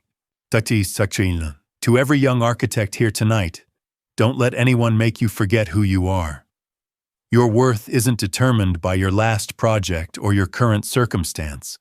It's determined by how you treat people, how you stand up for what's right, and whether you remember that our work is about serving something larger than ourselves. I held up the award. This belongs to everyone who believed in me when I'd stopped believing in myself. Thank you. The standing ovation lasted 3 full minutes. Afterward, as we left the ceremony, Jackson held my hand. The street was lit with city lights, and his little bow tie was already crooked. Grandpa, he said, looking up at me with wide eyes, when I grow up, I want people to clap for me like that. I knelt down, straightening his tie. Then be honest, be kind, and be yourself. The applause will come. Promise, promise. 3 days later, the photo appeared in Architectural Digest. Me in my tuxedo holding the Crystal Award with Jackson on my left and Noah on my right, all 3 of us smiling. The caption read, Theodore Sterling, flanked by his grandsons, accepts the Lifetime Achievement Award after years away from the public eye. The magazine was sent to every major architecture firm in the country, including, I knew, Victoria's mailbox, The photo appeared in Architectural Digest 3 days after the ceremony. Me in my tuxedo holding the Crystal Award with Jackson and Noah on either side. That afternoon, Victoria showed up at my door. I was reviewing blueprints for the Brooklyn project when the doorbell rang. Through the window, I saw her car in the driveway. No scheduled visit today. No court date. No reason for her to be here. But there she was, standing on the porch in jeans and a sweater, instead of her usual designer clothes. She looked smaller, tired. "Can I come in?" I stepped aside. She walked through the foyer, slowly taking in the changes. I'd spent months restoring what she'd erased. Eleanor's family photographs lined the hallway. The abstract art was gone, replaced by watercolors Eleanor and I had collected. Eleanor's velvet chair sat by the bay window, her vintage books on the mantel, the brass telescope from Maine, the framed sketches from my early projects. "You changed everything back," Victoria said, touching a family photo on the wall. I restored it. There's a difference. Changing implies it was wrong before. I simply brought back what belonged here. She turned and I saw something I hadn't seen in years: vulnerability, fear. I saw the photo, you and the boys at the awards ceremony. Kenneth brought them. They wanted to be there. I know. She sank onto the sofa, the same sofa where she'd once entertained friends, while I served tea like a ghost. "I'm not here to fight. I'm here because I'm desperate." I remained standing, waiting. I'm broke. The rent's 2 months overdue. Eviction notice came last week. I'm behind on utilities, credit cards, the boys' tuition. My car payment is late. Kenneth's drinking again and not contributing. I've applied to 20 firms. No one will hire me. Word got around about the conservatorship case. I felt no satisfaction, just sadness. The boys ask questions I can't answer," she continued. "Why can't we afford new clothes? Why did we leave the big house? They're 7, and they're learning what it means to be broke." "What did you expect, Victoria?" "I don't know." Her voice cracked. "I thought I could control it. Kenneth's debt, everything. I thought I was protecting my family. Now I can't feed my children without the food pantry." She looked up, eyes red. "I need help, Dad. Not for me, for Jackson and Noah. They need stability, a place to live, some sense the world isn't falling apart." There it was. Not apology. Not amends. Just money. I sat in Eleanor's chair, feeling every one of my 60 years. No. "Dad, please. I won't give you money to continue the lifestyle that got you here. I won't enable the patterns that led you to steal from me, manipulate me, try to have me declared incompetent. That's not fair. But I'll help differently. I'll pay for therapy. Real therapy with a professional who specializes in family dynamics, someone who can help you understand why you made these choices." Victoria wiped her eyes. "I don't need therapy. I made mistakes, but I'm not broken. I just need help getting back on my feet. 3 months of rent, maybe $5,000 for expenses. And then what? 6 months from now, you'll be back in the same position because you haven't dealt with the underlying problems. The underlying problem is, I don't have enough money. The underlying problem is that you spent 3 years viewing me as an asset to exploit rather than a father to love, that you taught your children to see their grandfather as a servant, that you were willing to destroy me legally and financially to get what you wanted. Money won't fix that. Only you can by doing the hard work." She grabbed her purse, hands shaking. "So you're letting your grandchildren suffer because you're angry. I see Jackson and Noah twice a week, every other holiday. I know they're fed, clothed, and safe.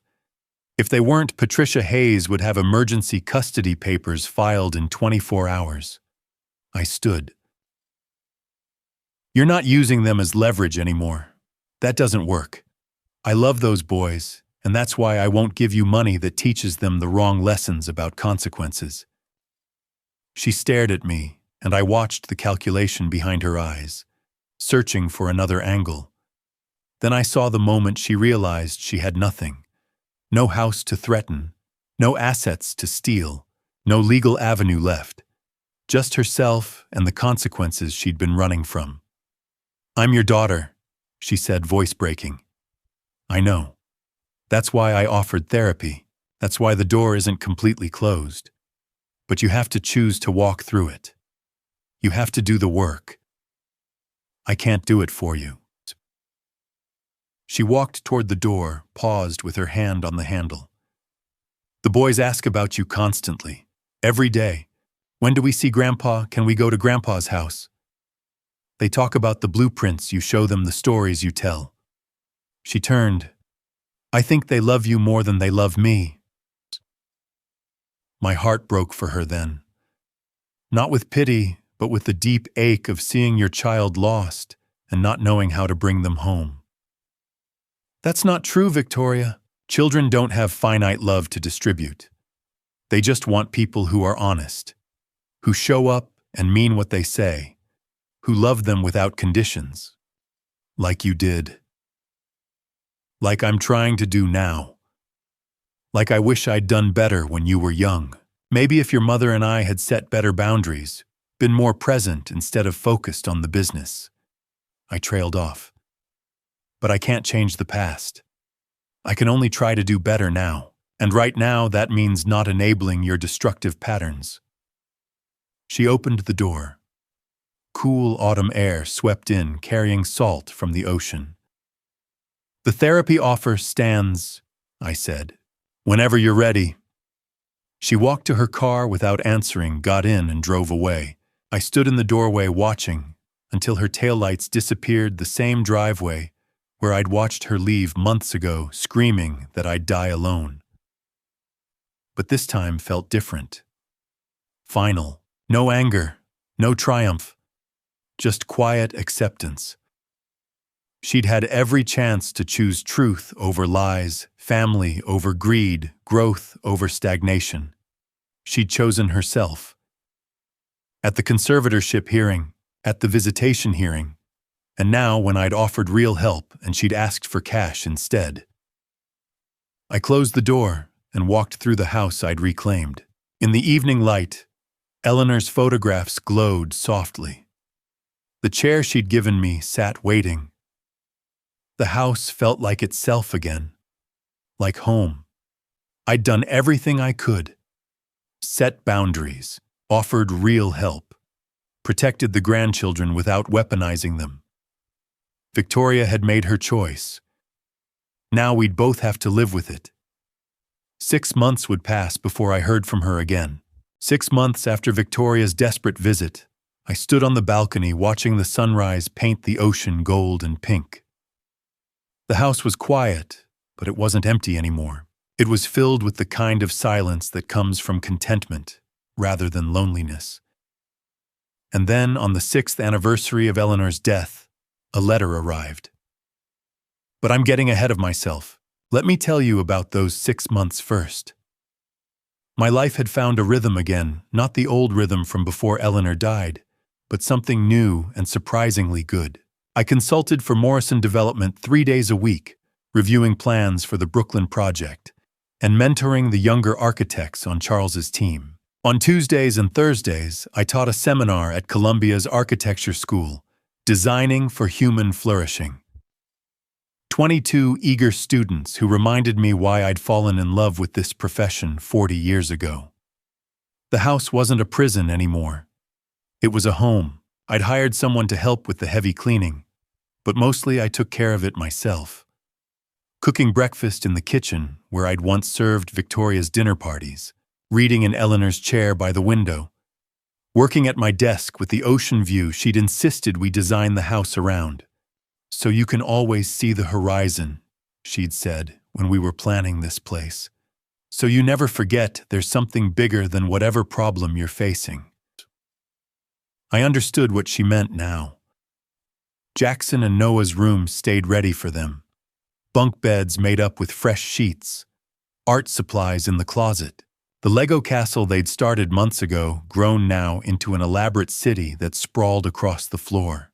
Every Tuesday and Thursday afternoon, the house filled with their voices, arguments about whose turn it was to build the next tower, questions about how bridges work, laughter when I let them beat me at cards. Kenneth picked them up on Friday evenings for his weekends. He'd been sober for a year now, working as a project manager at a construction firm.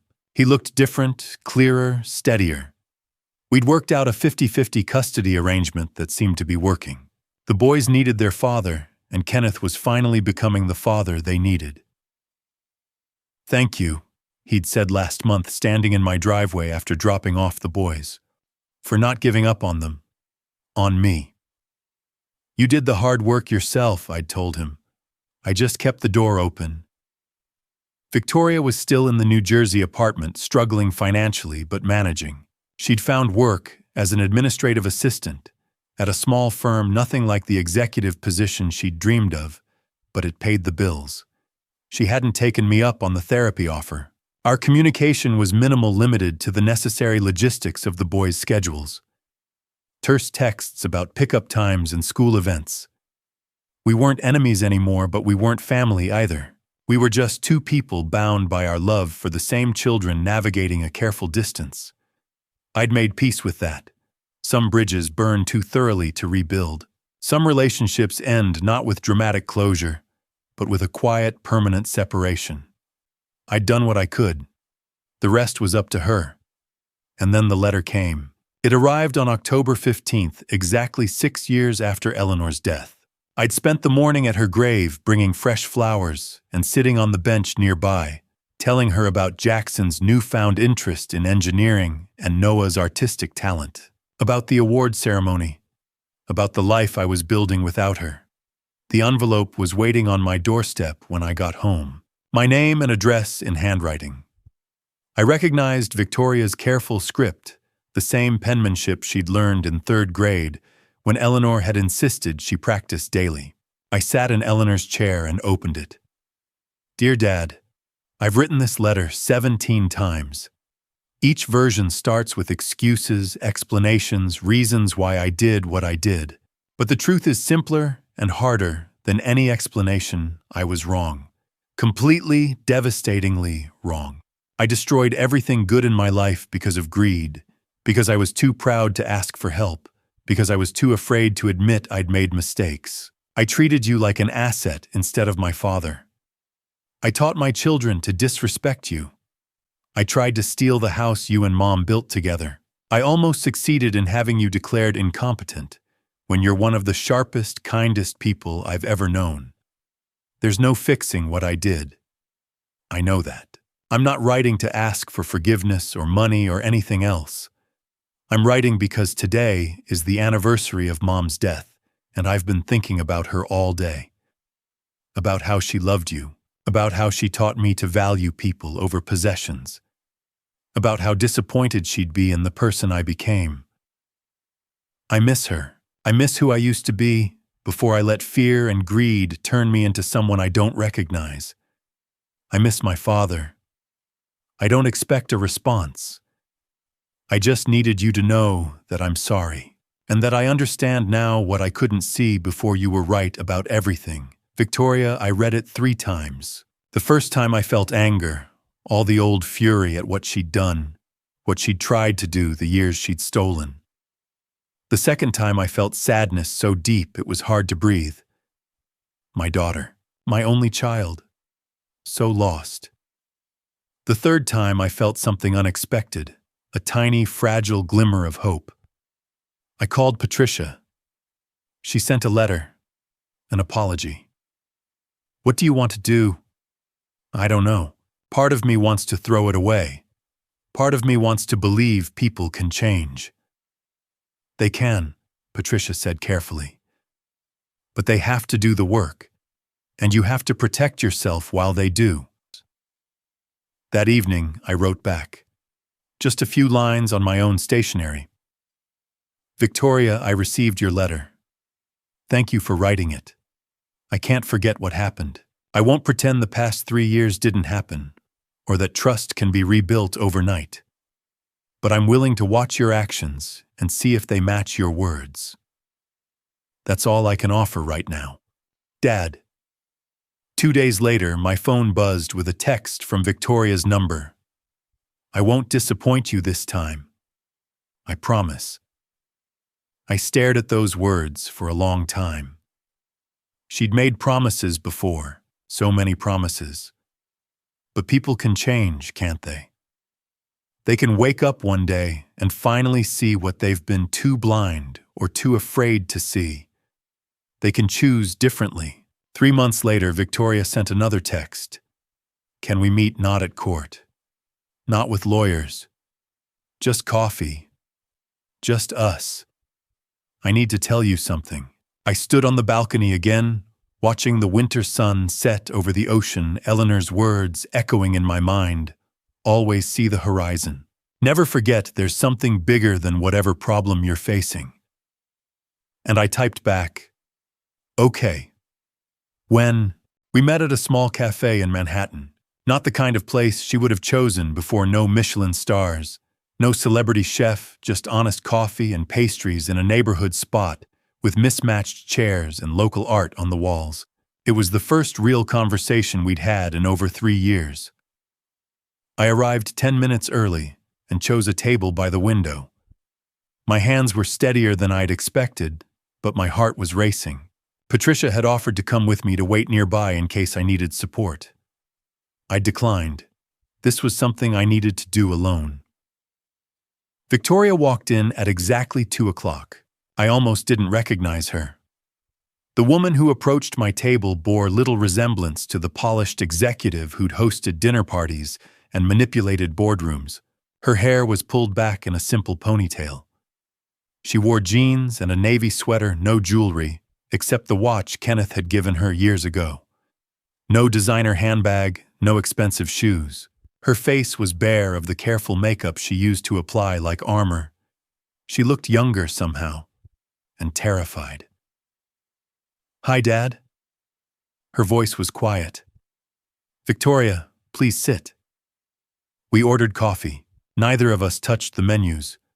The silence stretched between us, not hostile, but fragile, like we were handling something that might shatter if we moved too quickly. Thank you for meeting me, she finally said. I wasn't sure you would. I wasn't sure I would either.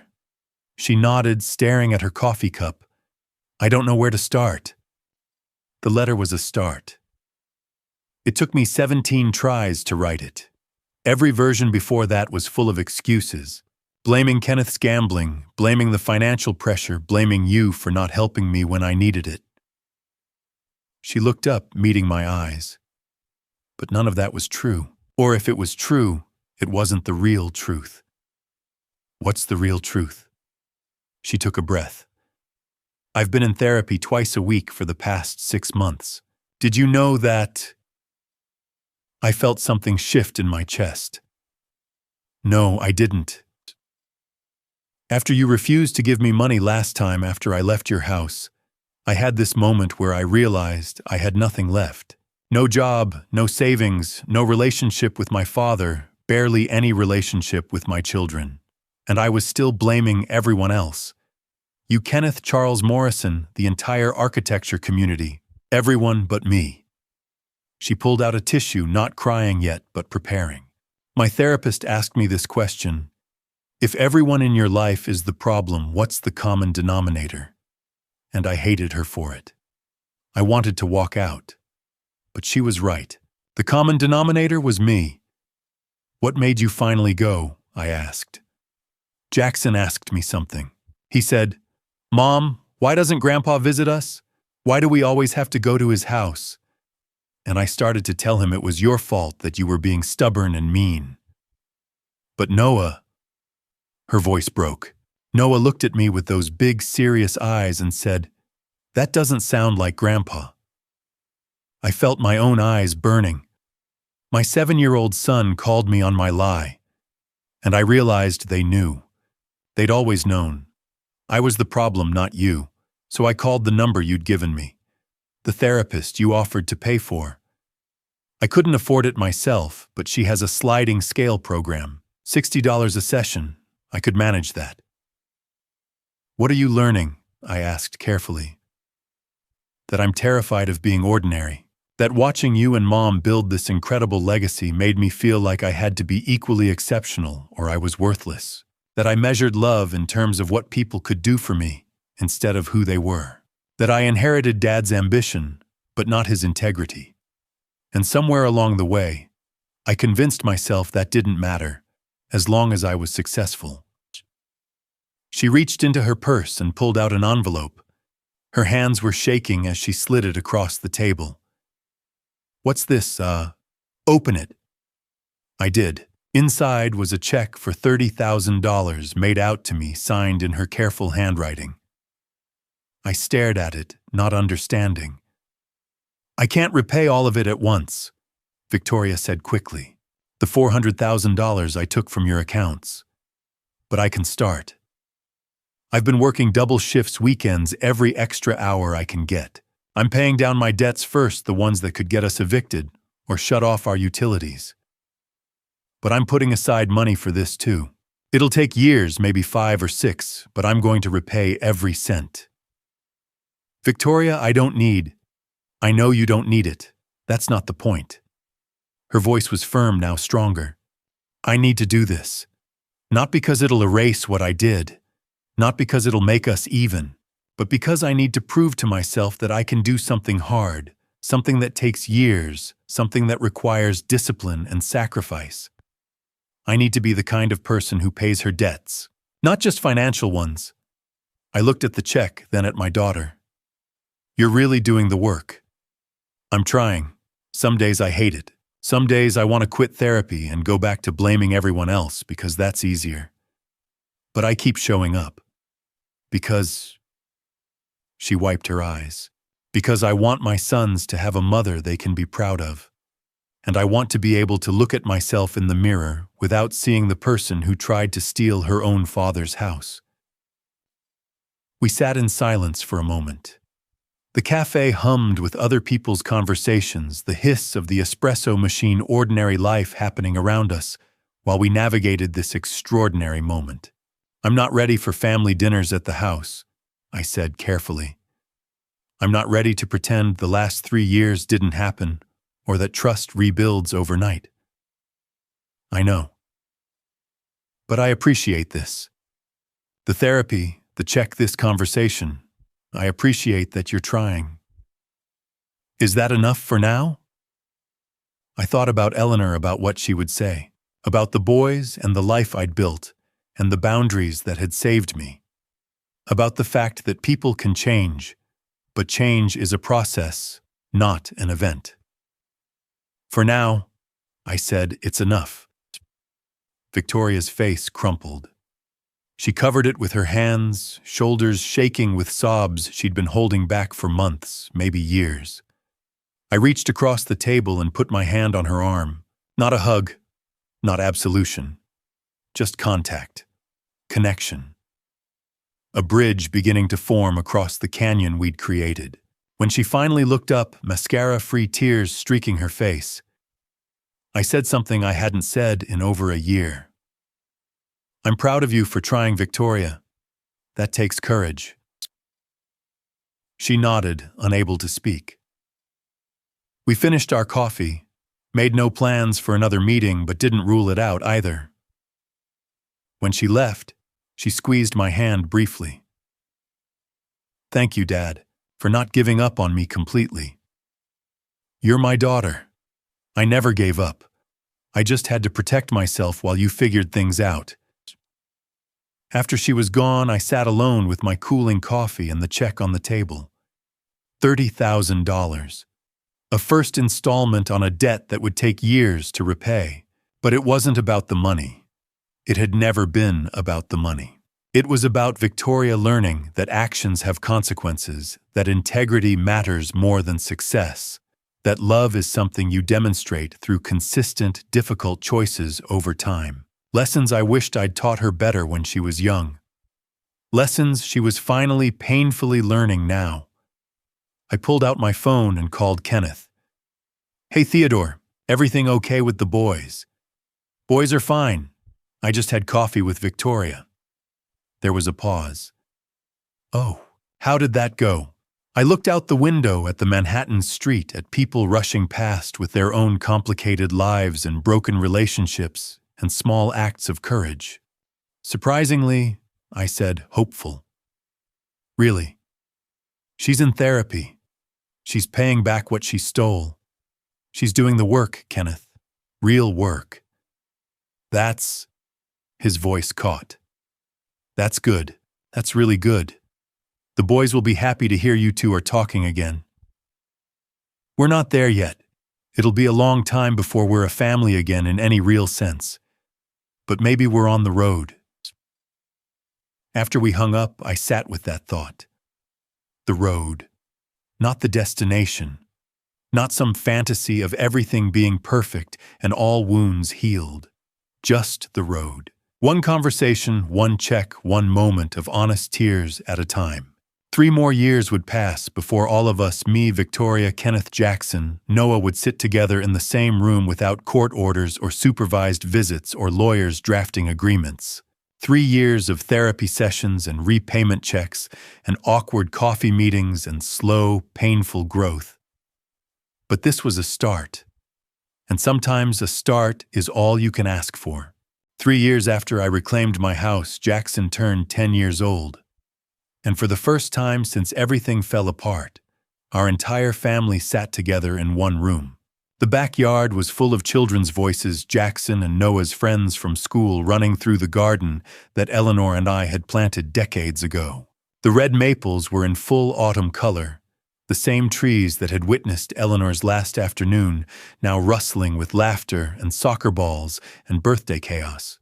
Jackson and Noah were almost unrecognizable from the scared 7-year-olds who'd been caught in their mother's war. At 10, they were confident, curious kind. Jackson wanted to be an engineer. Noah still loved to draw, and his sketches of bridges and buildings covered the walls of their room upstairs. They'd spent last weekend with me working on a model of the Brooklyn project, asking questions about load-bearing walls and foundation design. I was arranging plates on the outdoor table when I heard the side gate open. Victoria walked through carrying a wrapped present, her steps hesitant. She'd cut her hair shorter. She looked professional, but not pretentious blazer and jeans, simple jewelry. 3 years of therapy and hard work had changed more than her wardrobe. Our eyes met across the yard. I walked over and opened my arms.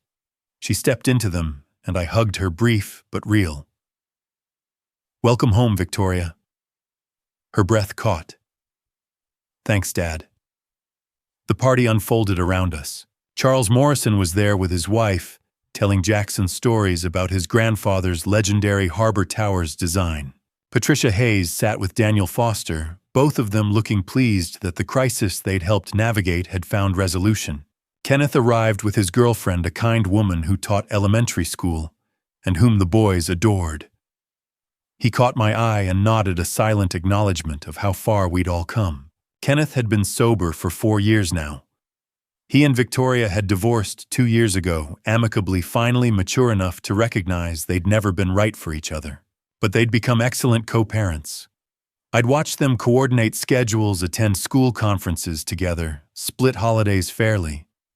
They'd learned to put Jackson and Noah first. Mid-afternoon, Victoria found me by the drink table. She pulled an envelope from her purse. "Last one," she said quietly. I opened it. A check for $8,000, the final installment of the $400,000 she'd stolen. "You did it," I said. "It took 3 years and working every extra shift I could get, but yes, I did it." She looked at me. "I needed to finish this before today, before Jackson's party. I needed to walk into this house without that debt hanging over me. How does it feel like I can finally breathe?" She glanced across the yard to where Patricia was watching us. I told her the same thing earlier. She said you'd be proud. I am. Later, as the sun began to set and the children were attacking birthday cake, I stood and tapped my glass. The conversations quieted. I want to say something, I began. 3 years ago, this house stopped being a home. It was just a building, beautiful, yes, but empty of what mattered. I was alone here fighting to reclaim not just the property, but my life, my dignity, my relationship with my grandchildren. I looked around at the faces gathered in my backyard. Today, this house is home again. Not because I won some legal battle, though I did, but because the people who matter are here. Because my grandsons know their grandfather loves them. Because old friends showed up when I needed them. I nodded at Charles Patricia Daniel. And because family, even when it breaks, can sometimes heal. My gaze found Victoria. She was crying silently, one hand pressed to her mouth. I'm grateful for second chances, I said. For the opportunity to be better than I was, to love more wisely, to set boundaries that protected me while leaving the door open for change. And I'm grateful to everyone here who believed that change was possible. I raised my glass. To Jackson, to being 10, and to all of us who've learned that forgiveness isn't about forgetting, it's about choosing hope over bitterness one day at a time. Hear, hear, Charles said, and everyone drank. After the guests left and the boys had gone inside to play video games, Victoria and I cleaned up together. We worked in comfortable silence, gathering plates and cups, folding chairs. Kenneth's girlfriend had taken Kenneth home.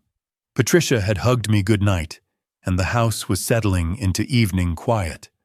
I got promoted, Victoria said suddenly. 3 months ago, Senior Director of Operations. I didn't tell you because I wanted to make sure it stuck, that I earned it through my work and not through connections or manipulation. That's wonderful, Victoria, truly.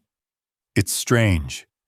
Everything I wanted before status, money, recognition, I have some of it now. But it feels different. Better. Because I know I earned it honestly. Because I'm not trying to prove anything to anyone except myself. I set down the stack of plates I was carrying.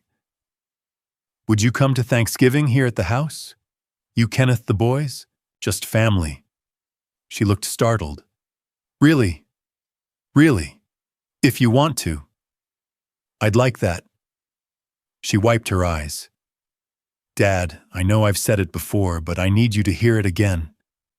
I'm sorry for everything, and I love you. I pulled her into a proper hug this time, not the brief greeting from earlier, but the kind of embrace a father gives a daughter. I love you too. That night, after everyone was gone and the house was quiet, I stood on the balcony looking up at the stars. Eleanor and I used to do this, count constellations, make up stories about the patterns, dream about the future. We did it, I said to her to the night to myself. The house is ours again. Victoria's finding her way back. The boys are happy. Kenneth's sober and building a good life. The house behind me was truly mine, not just legally but emotionally. Every room held new memories, now better memories. The reading nook where I spent Sunday mornings with the boys. The kitchen where we made pancakes. The office where I worked on projects that excited me. The master bedroom where I slept peacefully without fear or resentment.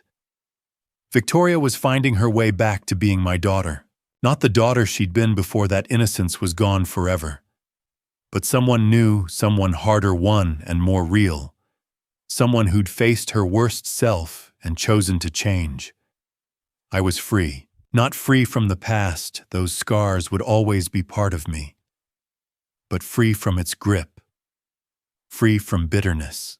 Free to love my grandchildren, to enjoy my work, to build new relationships, to honor Eleanor's memory, without being imprisoned by grief. And that, I realized, was enough. Almost. There was still one more thing I needed to do. One final piece of the story that required closure. Tomorrow I'd make the call. Tomorrow I'd start the last chapter. But tonight I stood under Eleanor's stars and felt for the first time in 6 years, completely at peace. 6 years after Eleanor passed, I finally understood what she'd been trying to teach me all along. Legacy isn't built in blueprints. It's written in the hearts of the people we love. Tonight, sitting at the mahogany desk Eleanor and I designed together, I'm writing this letter for Jackson and Noah to read someday, when they're old enough to understand. The silver cufflinks Eleanor gave me rest beside the paper. They caught the light during every battle, conservatorship, hearings, visitations, struggles, the long road back to dignity. They remind me of what I almost lost and what I fought to reclaim.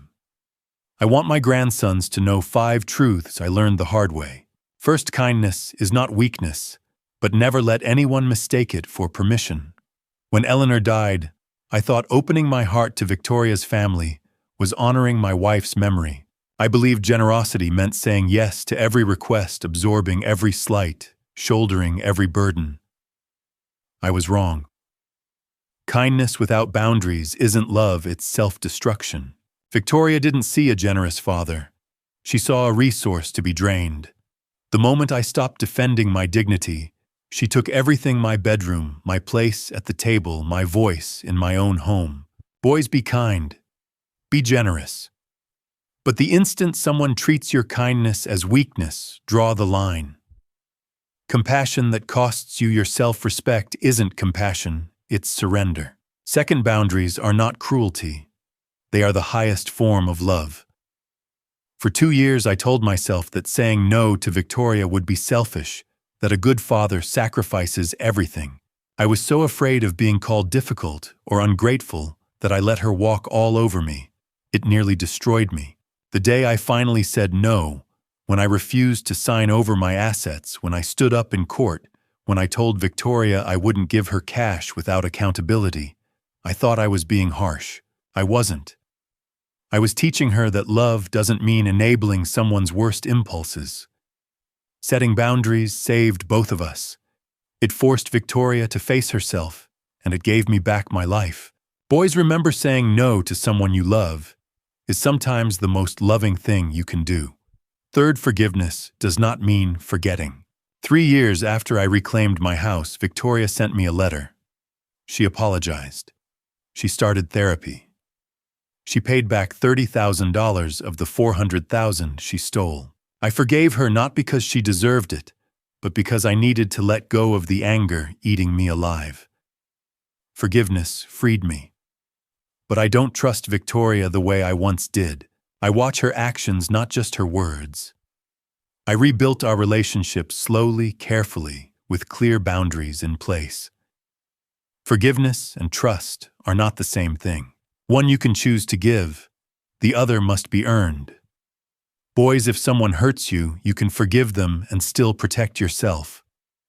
Forgiveness is for your peace, not their convenience. Fourth, your legacy is not the things you own, it's the people you love. I spent 40 years building an architecture empire worth $95 million. I designed towers that touched the sky, estates that graced magazine covers.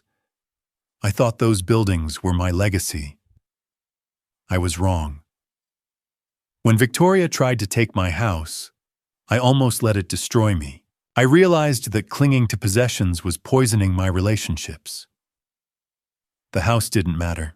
What mattered was that you boys felt safe, that you knew your grandfather loved you, that you grew up understanding what real family looks like. Boys, build your careers, create beautiful things, but never let your possessions define you.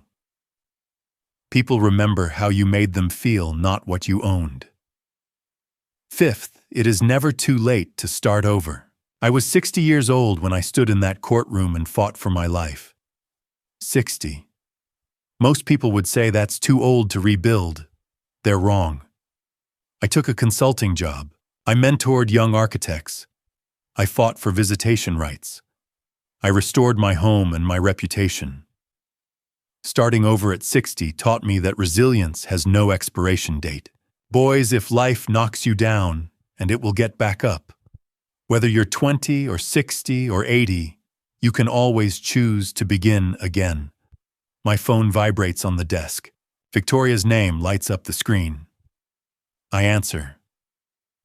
Hi, Dad. Her voice is soft, a little uncertain, but warm. Just wanted to say goodnight. The boys are asleep. They had fun at the party. I'm glad, I tell her.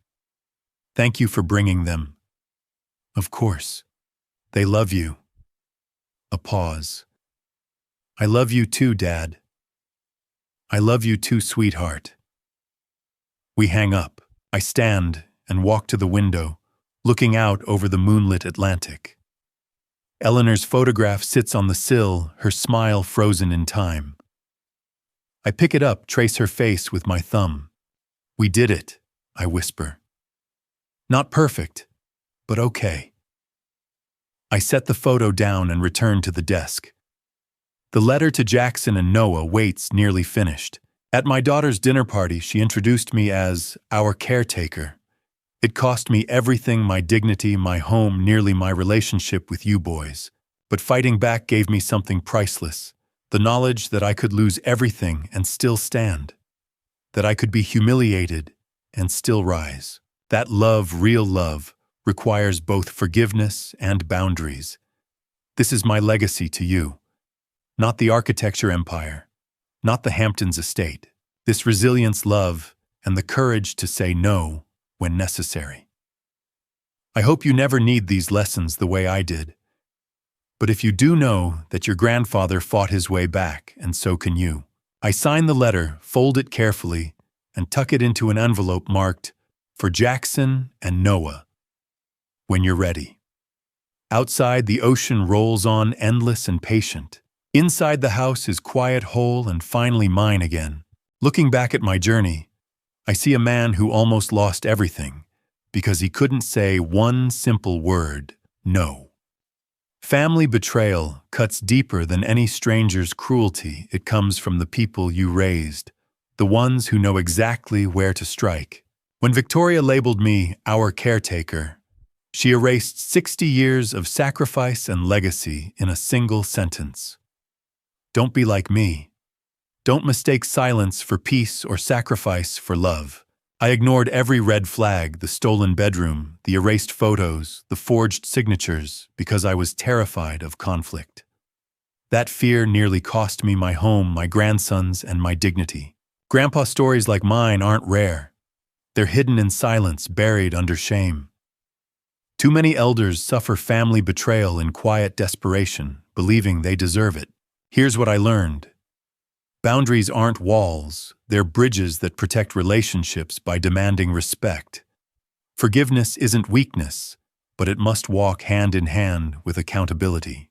Legacy isn't the empire you build or the house you own. It's whether your grandchildren remember you stood for something. God gave me Eleanor for 33 years.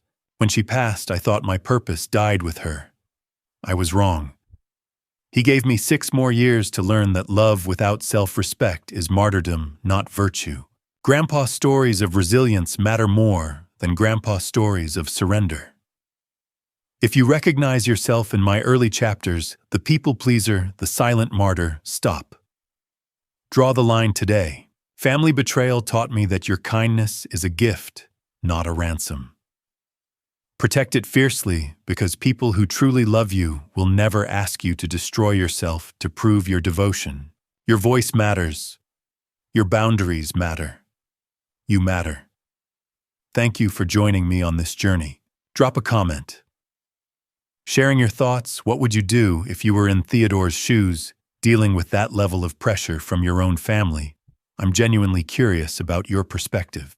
If this story touched you, think about subscribing to catch future content. Quick heads up though, inspired by real patterns of elder dynamics, some details were dramatized for narrative purposes. If this isn't your cup of tea, no worries, plenty of other videos to explore.